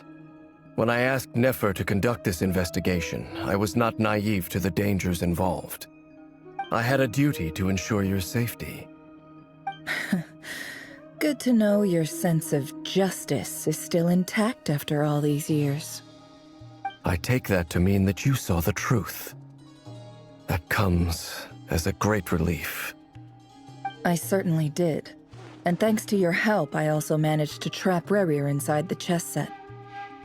Whoa, really? How'd you manage that? Well, to be honest, I sensed that something was wrong long before we made it to the temple. By using this fragment to probe into Rerir's past, well, the monster formerly known as Rerir, it seems I alerted him. I was tracking him, then he caught on and started tracking me too. Can't say I'm surprised. But how did he track you through your thoughts alone? That shouldn't be possible. Rerir was a secret agent who reported directly to the Vinster King. He is an expert at finding a trail and hunting down his pursuers. No wonder. He infiltrated the chess set, read my thoughts, and built a new virtual chess set inside of it. That's why we weren't able to leave at first. Speaking of your chess set, it's quite a remarkable item. Would I be right in thinking you have some connection to King Deshret? You overestimate me. I only have a connection with one of his underlings, the Ibis King. You all saw how this came to be. A long time ago, the Iab massacred my tribe, the Shimti, in our home village. A few years later, I enrolled in the academia, where some new information came to light. The Unut and the Iab fought a bitter battle over the rights to a well, all for the sake of a non-existent 50 million mora. The Iab ultimately won that confrontation, but their victory came at the cost of almost every warrior in the tribe. The final blow to the Iab came at the victory feast, when an Unut assassin beheaded their chief right before my eyes. The remaining Iab fled and have been scattered to the winds ever since. Having gotten my revenge, I returned to my hometown, where to my surprise, the nearby temple was still standing. There it was, seemingly immune to the relentless hostility of the desert, while my tribal home lay in ruins. As I stood there gazing at the temple, I noticed a cat just outside. This cat, as it turned out, was home to the spirit of the Ibis King. He led me to a gate deep inside the temple, and there he made a deal with me. This chess set is my gift from the Ibis King. The chessboard within is made to the same specifications as the one in the mausoleum of King Deshret, and represents his power of piercing analysis. With this chessboard in its container, I gained a certain ability to perceive hidden secrets. Now, you could conclude that the Ibis King simply wanted to give the people of this world the power to seek the truth, but I don't believe that's the full story. Every god plays favorites. Their hearts are as fickle as any human's, full of secrets, perversions, egotistical tendencies. But precious few gods are willing to admit this. It is the same with all powerful forces, including fate itself. Their gaze falls preferentially upon a select few. As you rightly point out, this is an act of favoritism. If you're alluding to the Abyss, then yes, I agree. Gather the others. It's time to share everything I've learned.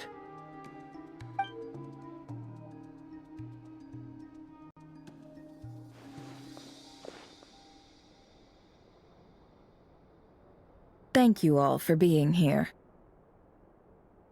As promised, I did some further investigating into the Raker of Solnari's background. I am pleased to report that the investigation has been most fruitful indeed. The Raker of Solnari, real name Rerir, was once a Khanrian subject who served the Vinster King. I will now share the important details of his story. Please save any questions or comments for the end.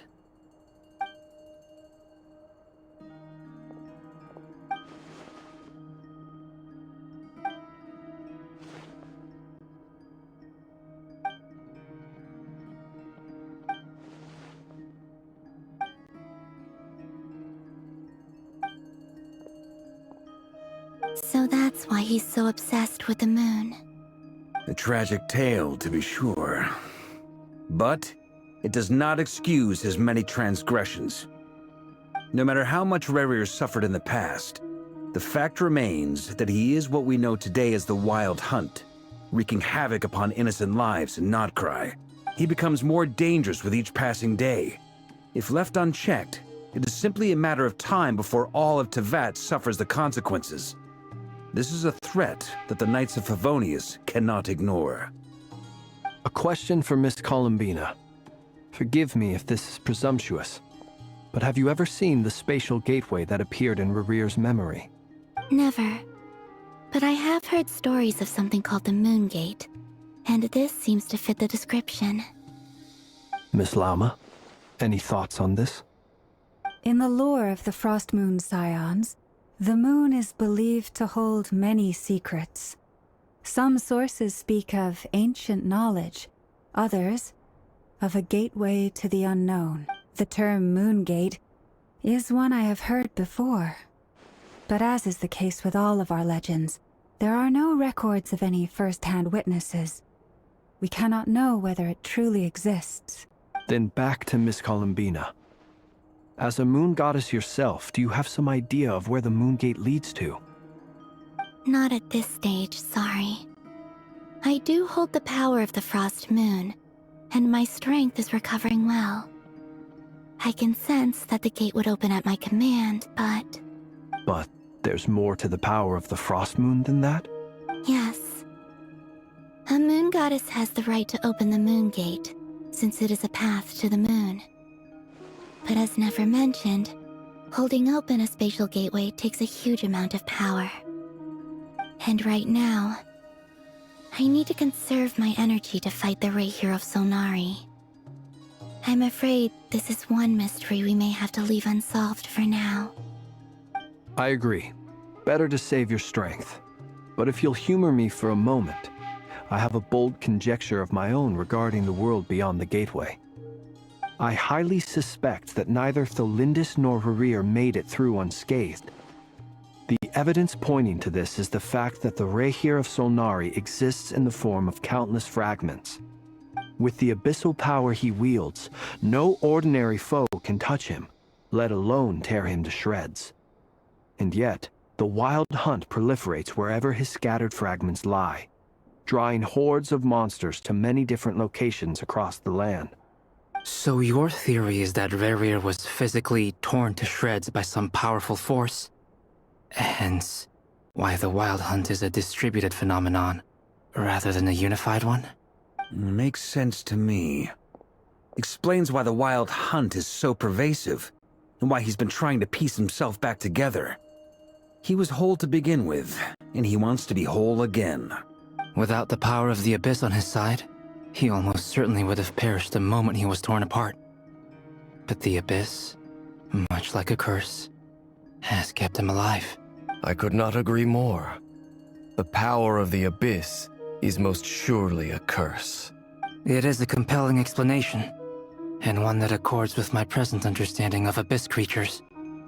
Whether the life form in question is primitive or advanced, if a curse has extended its lifespan unnaturally, it will continue to survive in spite of everything. This raises some interesting questions. I will run some experiments and see if there is any validity to my suspicions. That being said, regardless of whether my research bears fruit, I would like to thank Miss Nefer for conducting such a thorough investigation.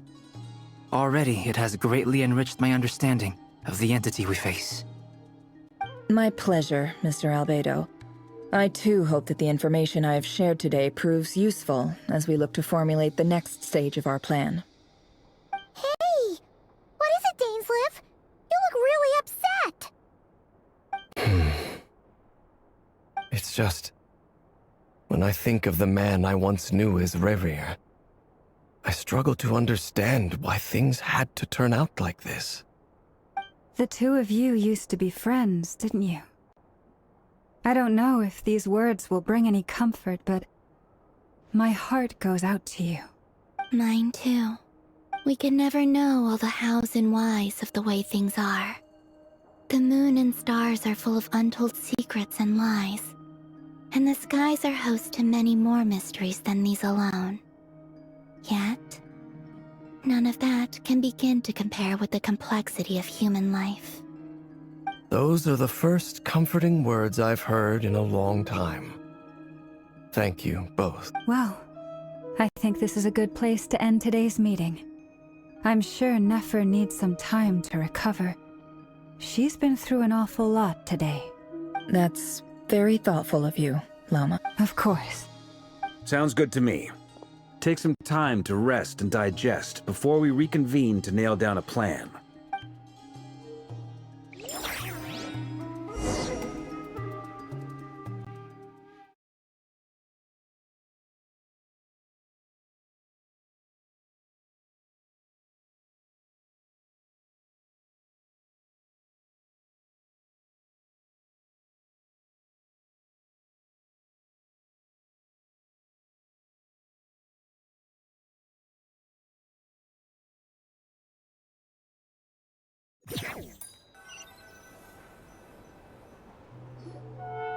Hey, is this a bad time? Hope I didn't kill the conversation.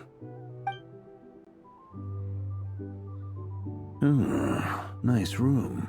Oh, I'm not coming in, though. Why not? It's just a hotel room. If it's all the same, I'll just stay out here. I might not look the part, but I'm technically a knight. Barging into people's private quarters isn't the kind of thing we do.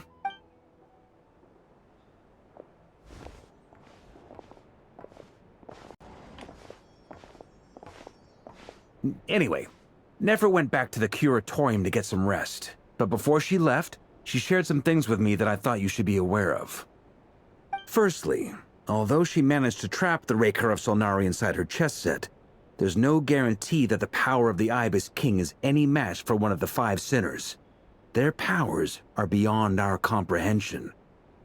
It's only a matter of time before he finds a way to break out. We have to come up with a plan and take care of him before that happens. Honestly, my mom figured that might be the case. So, how long have we got? Well, I asked her that same question. She talked for a long time, but for the most part, it seemed like she was trying to convince me how precious her chess set is. What a long and storied history it has. It felt like some kind of sales pitch, you know? The kind where you end up handing over Mora against your will? Anyway, after all that, she finally answered the question. 2 days, at most. 2 days? Holy moly! Can we even recruit enough help in that time? That remains to be seen. Which brings me to the second issue. Dainsleif is obviously conflicted about this whole thing. But given how little time we have, there's no way we can pull this off without his help. You have some history with him, right? Do you think maybe you could talk to him for us? Great. I appreciate it. All right, on to item 3. So, Albedo, Durin, and I put our heads together and came up with a plan. Can't promise it's gonna work yet, but at least it's a start. We figured we'd bounce the idea off you first. We'll explore it further once everyone's recovered. Oh, Paimon's dying to hear this. All right, so here's what we're thinking.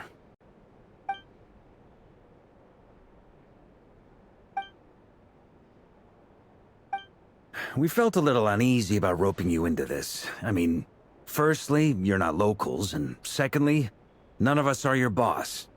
You're well within your rights to refuse if you so choose. Roping us in? Why would you even say that? We know the stakes here. It's all of us against the Rayher of Solnari, or none of us stand a chance. I choose my words very intentionally, I'll have you know. I like to think there's an art to striking a down-to-earth tone even when the stakes are through the roof. Sir Varka, I have a few thoughts about this plan. I'm all ears. I think we can be more flexible with how the roles are allocated. In my view, the most sensible lineup would be like this.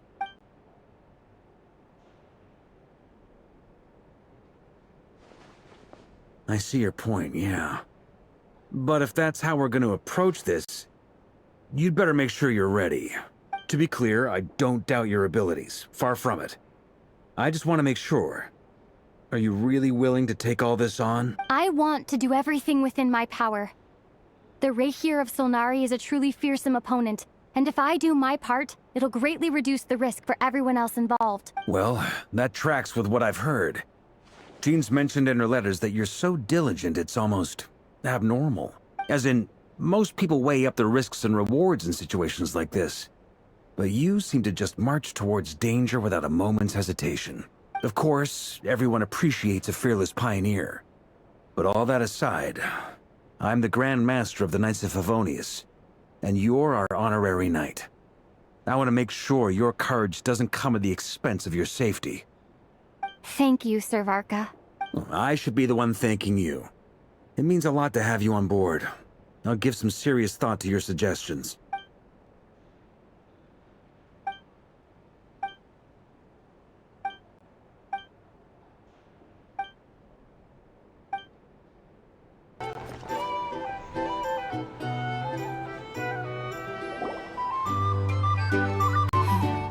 This is a thorough plan, but I do have one last question before we take action. How can we be sure that our enemy won't leave the designated area? Great question. Albedo's been hard at work analyzing Rayher and the Wild Hunt's behavioral patterns.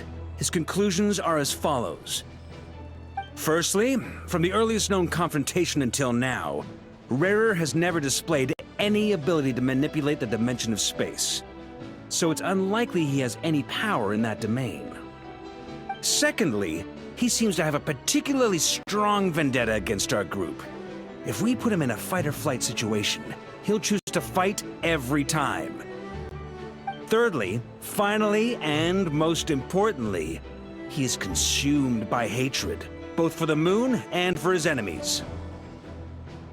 Turns out, we tick both of those boxes. We have a reincarnated moon in our ranks, and a spy who accessed his private memories without permission. He'll be baying for blood, not looking to escape. As someone who's had their fair share of interactions with the Wild Hunt, Those all seem like valid observations to me. Understood. Then I will defer to the verdict of the group. Well, everyone, that's the plan in full detail. Albedo and Durin are carrying out their part as we speak. Plan approved. Scheduling. Okay, any firepower you need, I got you covered. Let's light this baby up. The Frost Moon Scions are behind you as well. And the rest of you? No objections? All right, then it's settled. This is the plan we're going with. Next up, an old tradition of mine. Anyone who wants to back out, now's your chance. Wait, we can still back out of this? Everyone says things they regret, right? I don't want anyone feeling trapped because their mouth said yes before their brain had time to think things through. A very people-first approach. I hear that's common practice in the Knights of Favonius. Heh. Who'd you hear it from? D-Luke? Shh. We don't use people's real names at work. This contact will be known only as Owl, please and thank you. This plan can only work if everyone does their part. Flint's and I will absolutely support it. We shall indeed. You'll be glad you accepted our help. Also, you are the last person I expected to see here, Miss Dory. It's not often I get called Dory in a work context. My peers usually call me Lord Sangama Bay. So, the longer your name, the higher your net worth. Is that the idea here? In that case, Mr. Flint's here must be worth a fortune. That's right, I know your full name. It's... The walls are thin here. I'd appreciate you keeping that a secret. Okay, fine. I'm actually only here as a favor for someone else. Do you have any idea how much it would cost to hire me otherwise? Oh, does this mean someone out there actually has the power to boss Dory around?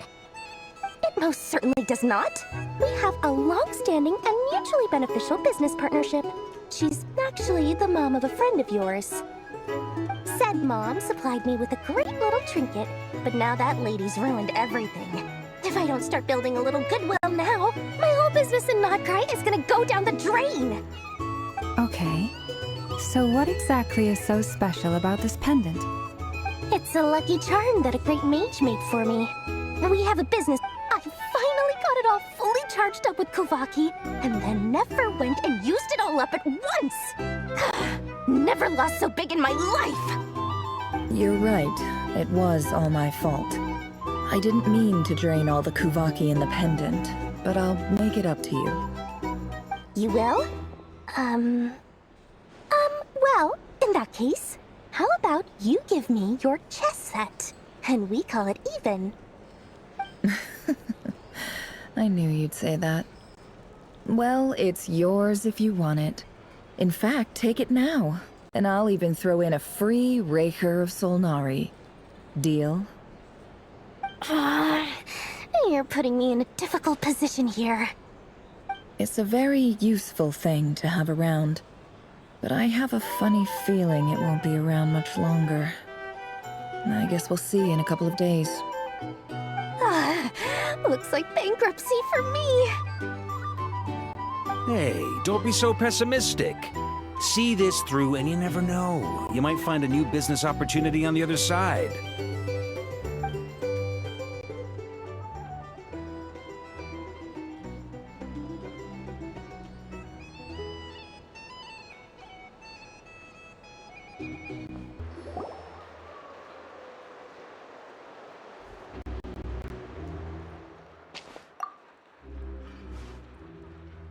Oh, I was born ready. We only have 2 days. You think Lord Sangama Bay would let an opportunity like this slip by? Don't forget, when something's in high demand, the people with the goods on hand get to charge the highest price of all, even higher than the sellers taking advance orders. Ta-da! See? It's right here! Ah, it's so pretty! Did you make it? No, I have a supplier. We go way back, so he made me a very attractive offer. Aha! No wonder you were talking about Lucky Charms at the meeting. You've been getting Kave to make them for you. That's not the full story. It actually started a while back as a project between me and the Dendro Archon. Mage Alice once warned me that this world won't stay safe forever. There may come a day when everyone faces a great crisis. I passed this on to the Dendro Archon, and she secretly brought together a research team made up of Sumeru's top scholars to invent a technology that could keep people safe. I won't go into the details because it's all very complicated, but if you want to know more, you can ask the Dendro Archon about it sometime. Anyway, point being, it was the Dendro Archon who asked Kave to build this little contraption. As one of the top Kashara War talents, he was the obvious choice. Took him long enough. He stressed over it for ages. Must have gone through at least a dozen designs before producing a final product. But that's Kave for you. Marak delivered it to me a couple of days ago, along with a letter from Kave. Could I ask why I'm sending this technology to you? And what's your proposed use case? Has it been approved by the relevant authorities? So nosy. My fault for sending him the research permit to begin with. Surely Nahida must have told him you were involved in this project. He was probably just nervous because you're always so secretive about your business. Could be, could be. Anyway, I just replied, let's hope there never has to be a use case, because it would involve grave danger. Fair enough. But it sounds like he was just being cautious. He probably felt responsible as the one who made it. Or maybe he was asking as a favor for his housemate. He's done that before. Not sure why, though. His housemate doesn't seem to really care that much about this kind of stuff. Either way, all's well that ends well. I'm just glad to finally have my hands on the product. I wouldn't want to be without it, given the potential dangers that lie ahead. Huh? What does that look mean? Paimon's just super surprised. This must be the first time we've ever seen you actually get serious about something. Well, a long time ago, I made a promise to myself. I promised that I was gonna live every day of my life with a big beaming smile. Obviously, Mora plays a big part in that. But there are always gonna be times in life when you have to give something back. That could mean paying back a debt, returning a favor, or showing some kindness. Alice has been a huge help to me over the years. She was the first investor I ever had. And I want my investors to know that Lord Sangamabe is the best in the business. And more than that, no one knows what the future will bring. Whatever happens, I want to make sure the Dendro Archon and all of Sumeru is prepared to face whatever comes. Oh, that? I was just making sure Nefer and I are square. Don't be thinking it was some sort of benevolent act. I'm no saint, so don't treat me like something I'm not. My priority is doing the business that I want to do, so long as my conscience lets me, but it usually does. That's the Lord Sangamabe business model. All right, if you say so. I do say so, and that's the whole point. I'm a businesswoman. Don't go trying to figure out what kind of person I am. You'll exhaust yourself. Much easier for everyone involved if you just take my word for it. Oh, and could you two help me get this stuff where it needs to be? Thanks so much. You're my favorite assistants.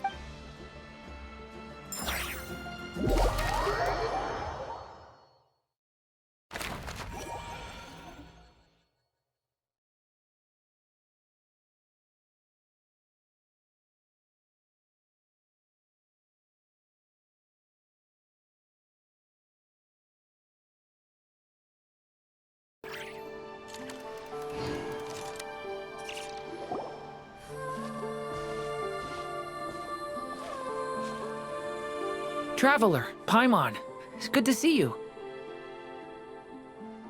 Everything going smoothly over here? Sort of. As you're probably aware, Varka, Durin, and I captured some abyssal creatures from the Wild Hunt. Per the plan, we dissected and analyzed some samples of these creatures. The process went very smoothly. The findings, however, come with some troubling implications. What? You can actually dissect the Wild Hunt? That depends on your definition of Wild Hunt and dissection. Harmless, lifeless. These words are accurate descriptions. The Wild Hunt is an interesting phenomenon. In and of itself, it doesn't seem to possess anything akin to a human personality. But taken as a collective, the medium through which the Wild Hunt is summoned does appear to have a soul. Master griped a lot about the wise Horoptotire, and seemed somewhat fascinated with the foul Certology. But she barely mentioned Rerir at all. I don't think that was because of his lower social standing, though. Anyway, it's a pity. I should like to hear her thoughts on the nature of the lifeform he has become today. It's a strange mix.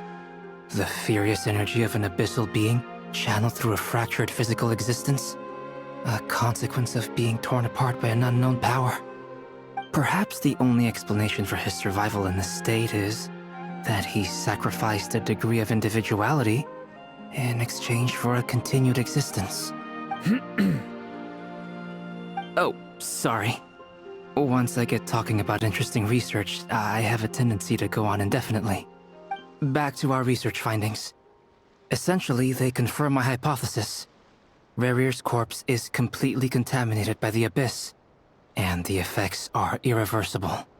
You could think of this as Rerir in mutated form. But in my view, even that would be inaccurate.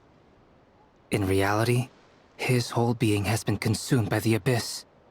In other words, he is now nothing more than a manifestation of abyssal power. Unfortunately, at present, we have no means of completely eradicating abyssal power. Hence, we cannot fundamentally destroy the Reir of Solnari either. Oh, that's terrible news! So, that's it? We can't defeat him? Not even if we get the power of the Three Moons? Miss Columbina's situation is a difficult one. She can never achieve wholeness when the world does not accept her presence. It's as if her creator banished her to a place she can never be accepted. It means she spends most of her energy just on her own survival. Given the circumstances, it's only natural to despair. But we must see this plan through to the end. Time to kick off the backup plan. Oh, Paimon almost forgot! This is for you. Dory asked us to bring it. Ah, how wonderful. Well, thank you for making the trip. Durin and I will be heading off shortly. I'm sorry I won't be there to protect you in person this time. Please be careful. All right then. Stay safe.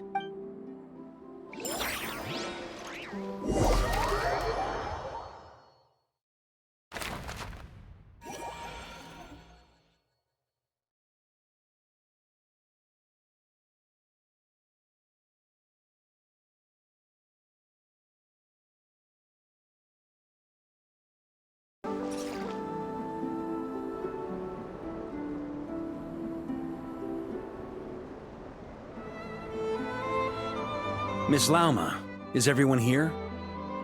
Yes.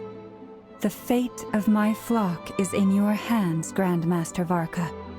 Please keep them safe. My lady, what are you saying? Within the next 24 hours, we will face the biggest crisis the world has ever seen. This is not a burden that we deserve to bear, but I believe that we reap what we sow in this life. So I intend to act. I must do what I think is right. For me, that means fighting for the future of Krai. This gentleman is the Grand Master of the Knights of Favonius, Varka, Knight of Boreas. In my absence, please follow his lead. Hey, everyone. Guess I should introduce myself. Well, to start with, I know my way around a battlefield. The biggest strengths are honesty and hard workingness. Anyway, point is, I don't intend to let Lauma down. I'm gonna do everything in my power to keep every last one of you safe and sound.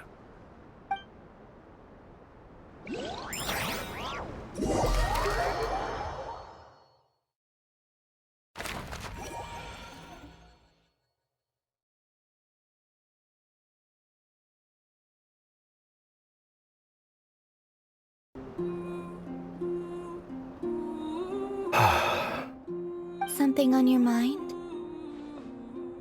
Miss Columbina, was it? I believe that's how the others addressed you. That's right. Names are funny things. Have you always been called Dainsleif? Yes. I take it your own name has a more complicated history. I have a different relationship with names than other people. To be honest, I'm not even sure that Columbina is my name.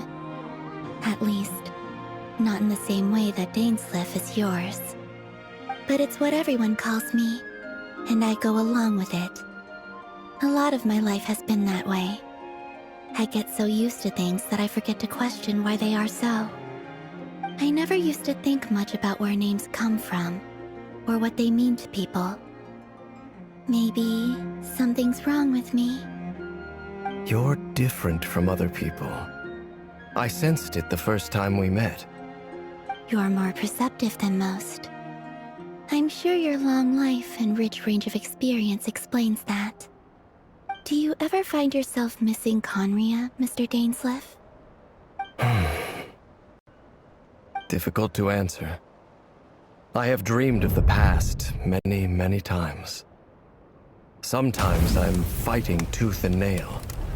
Other times I'm lying on the ground, defeated. I don't recall any happy moments from that time. It has been too long. Is that because hatred survives longer than love and affection? That would not be for me to say. I make no excuses for the grudges I bear. But whatever the reason, I remember little that was beautiful or sentimental.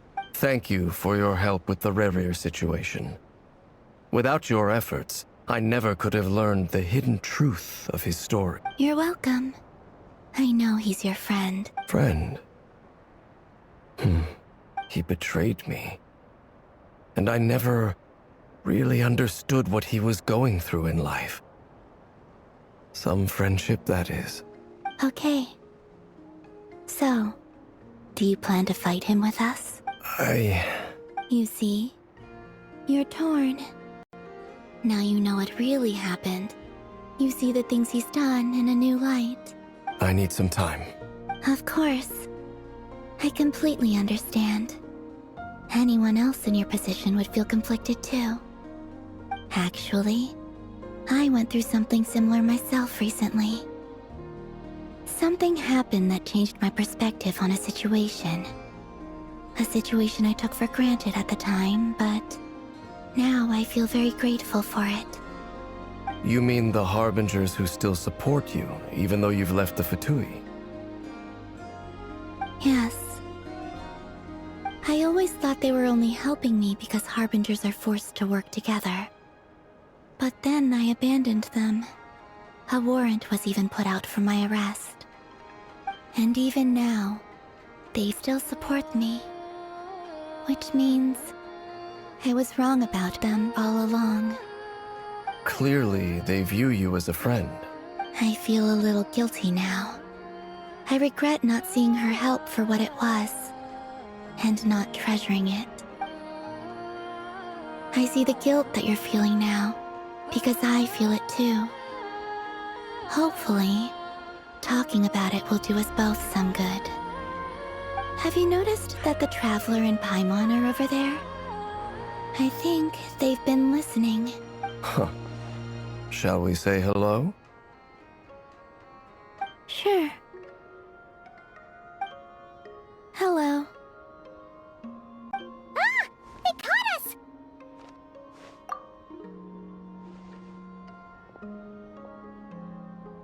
I apologize for making you worry. No doubt you wish to know where I stand on the plan to take down the Wraker of Solnari. I'm afraid I need a little time, but I will seriously consider joining you. You will? Oh, thank you so much! Everyone will be so grateful to hear that! They needn't be. This was something that I was going to have to face up to eventually. That doesn't matter to them. They're grateful to you regardless. You can't control their gratitude, so just accept it. And then, have a think about whether you're willing to join us.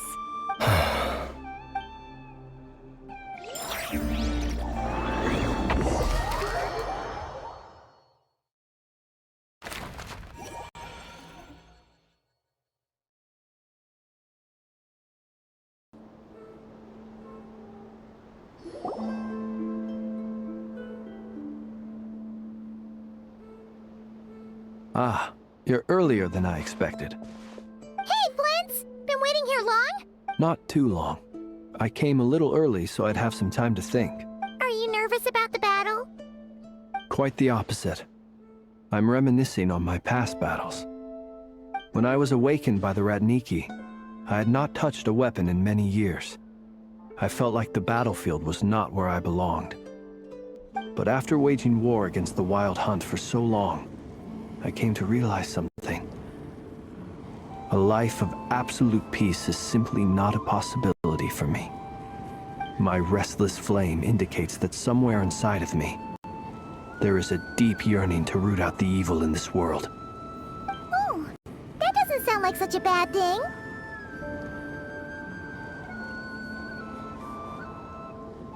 Well, in the past, when I was a Fae whose primary concern was hibernation, it was hardly ideal. But it certainly serves me well here in the present. And I am delighted to be able to join forces with you in this endeavor. Looks like I'm not the first to arrive. Ah, Miss Lauma. Did you sleep okay last night? I struggled to settle down at first, because of the nerves. But don't worry. I got enough sleep in the end. I'll be just fine.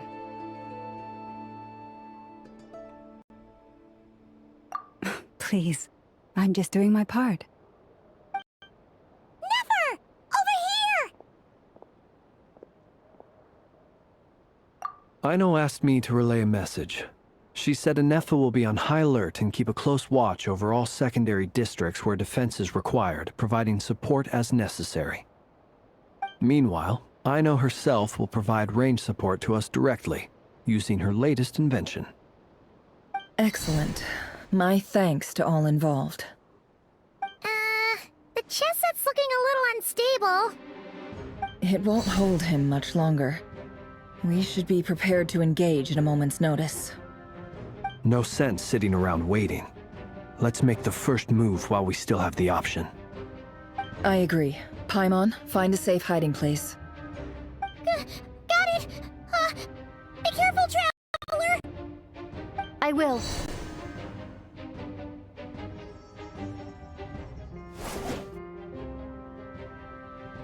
Everyone, take your positions as soon as the battle starts. Every ounce of strength we have in our bones, let us bring to this fight. Ready? Let's go. I've seen all your futile ploys before. You have become the authors of your own demise. I wouldn't be so sure about that. You are merely a moment of sport before I tear down the moon.